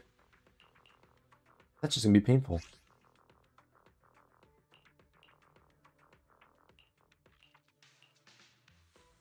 Ultra Jake, my goat. Manato, let's go.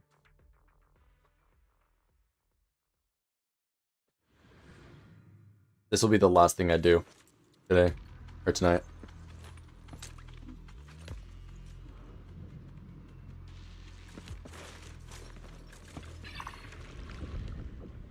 I forgot which one. I think it was this one.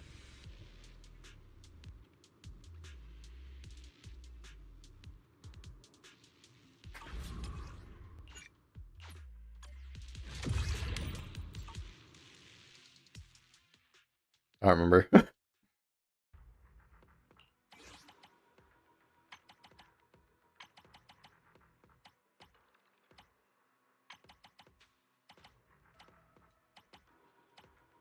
It was that one.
I got this stage!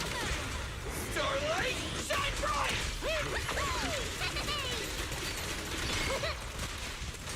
Bye-bye!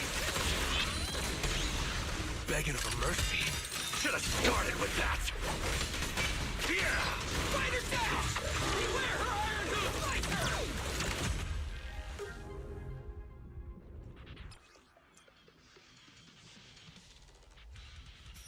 Deal more damage, but take more damage.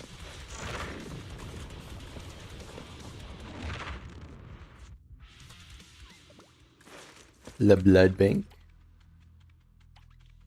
Or Le Blood.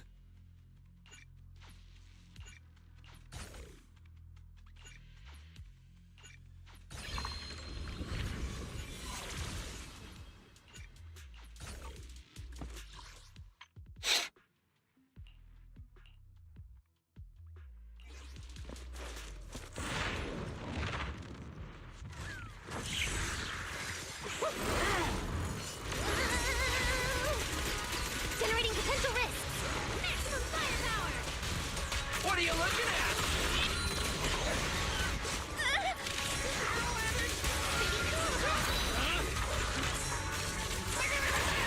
Running away? Too late. Eat this! Cheap tricks! Big GP damage. Nope. Yes, I need this one. Piano, grab that one. I need that. Cool, cool, cool.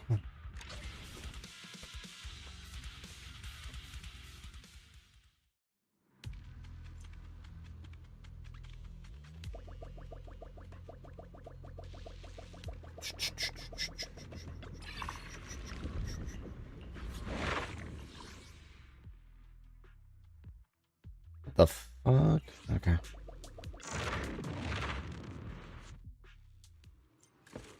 Leave it to me.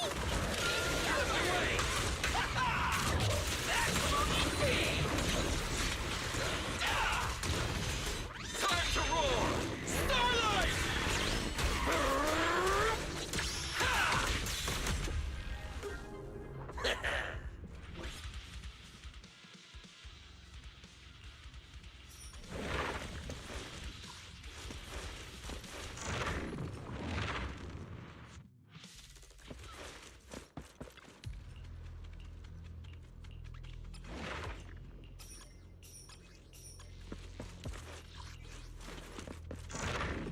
Encounter. Yay, I got the thingy, so I don't have to do another extra runs. Yippee. Wait. 225. Oh, fuck, dude.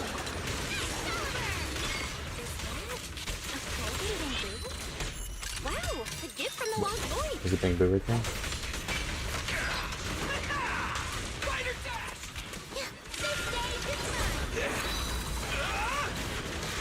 Showdown time! Dude, why does the golden Bangboos disappear in 2 seconds? I never reach him.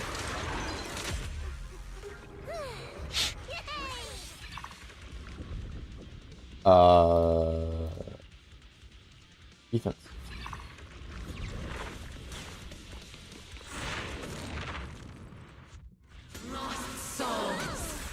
There, what are you looking at?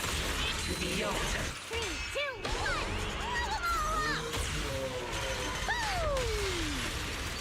1. Did that whiff?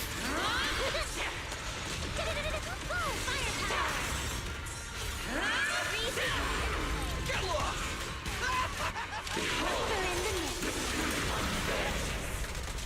Don't blink! Begging for mercy. Should have started with that.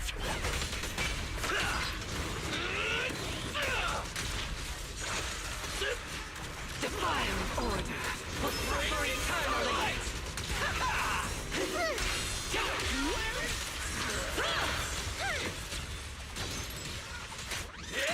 Ah, wait, he's not stunned yet. Rip.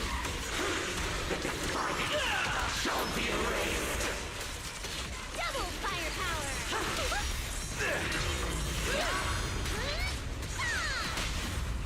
What are you looking at?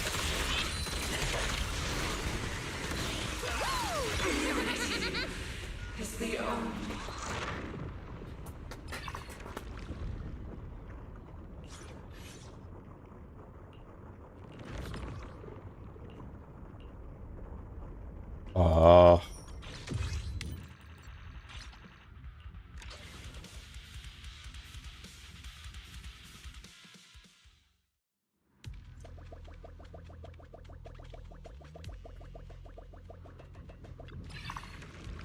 There we go. And that should be all of Dylan's stuff done already, which is pretty nice. I'm not going to go for that other encounter one, because I'm not going to worry about that. running away. Too late. Starlight, shine bright. Don't blink. This fuck-ass robot with its fusion.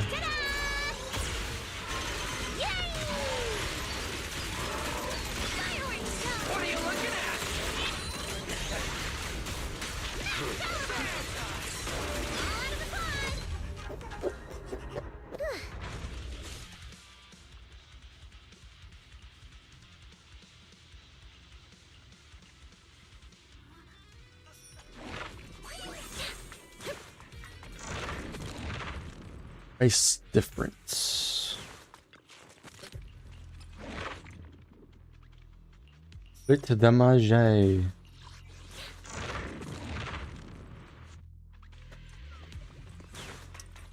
Oh look, he's trading his souls for power.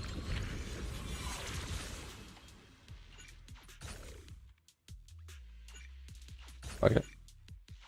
Yep, refresh the store.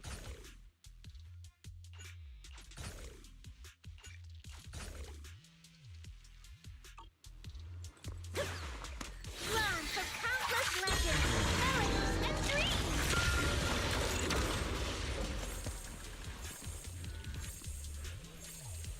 All Bangboos, prepare for battle!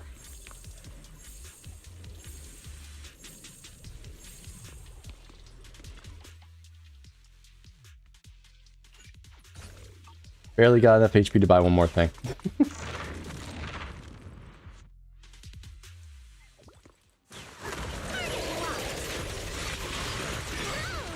Don't blink! A starlight purges all evil! A starlight night purges all evil.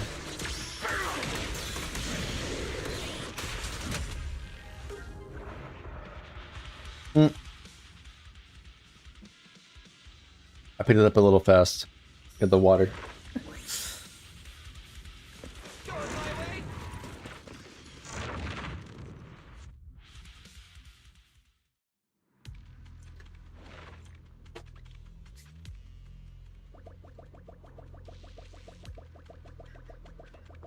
Oh, I can't heal here.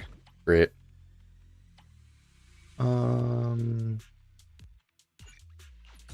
Actually, I can. It's kind of wasted HP. Refresh.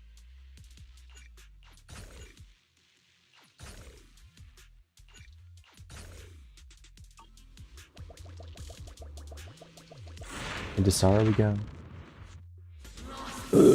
Excuse me. I'm going all in! Raging starlight! Firepower! What are you looking at? Excalibur!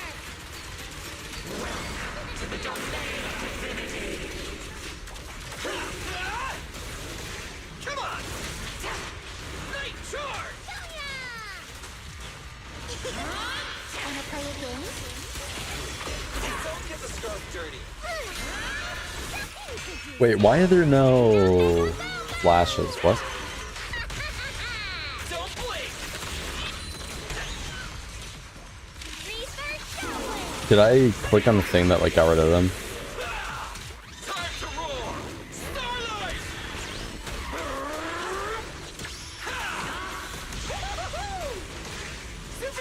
Begging for mercy. Should have started with that. Charge! What are you looking at? Norma time!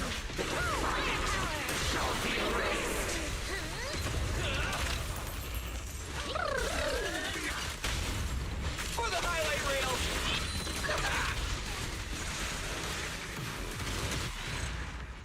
Wait, did I fire her twice?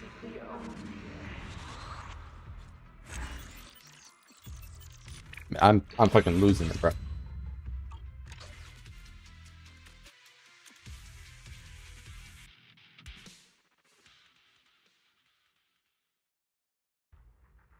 Alright, chat. It has been 4 hours. It's past midnight. I'm gonna wrap things up. Thank you guys for joining. It was fun. And we'll see you in the next one. Peace.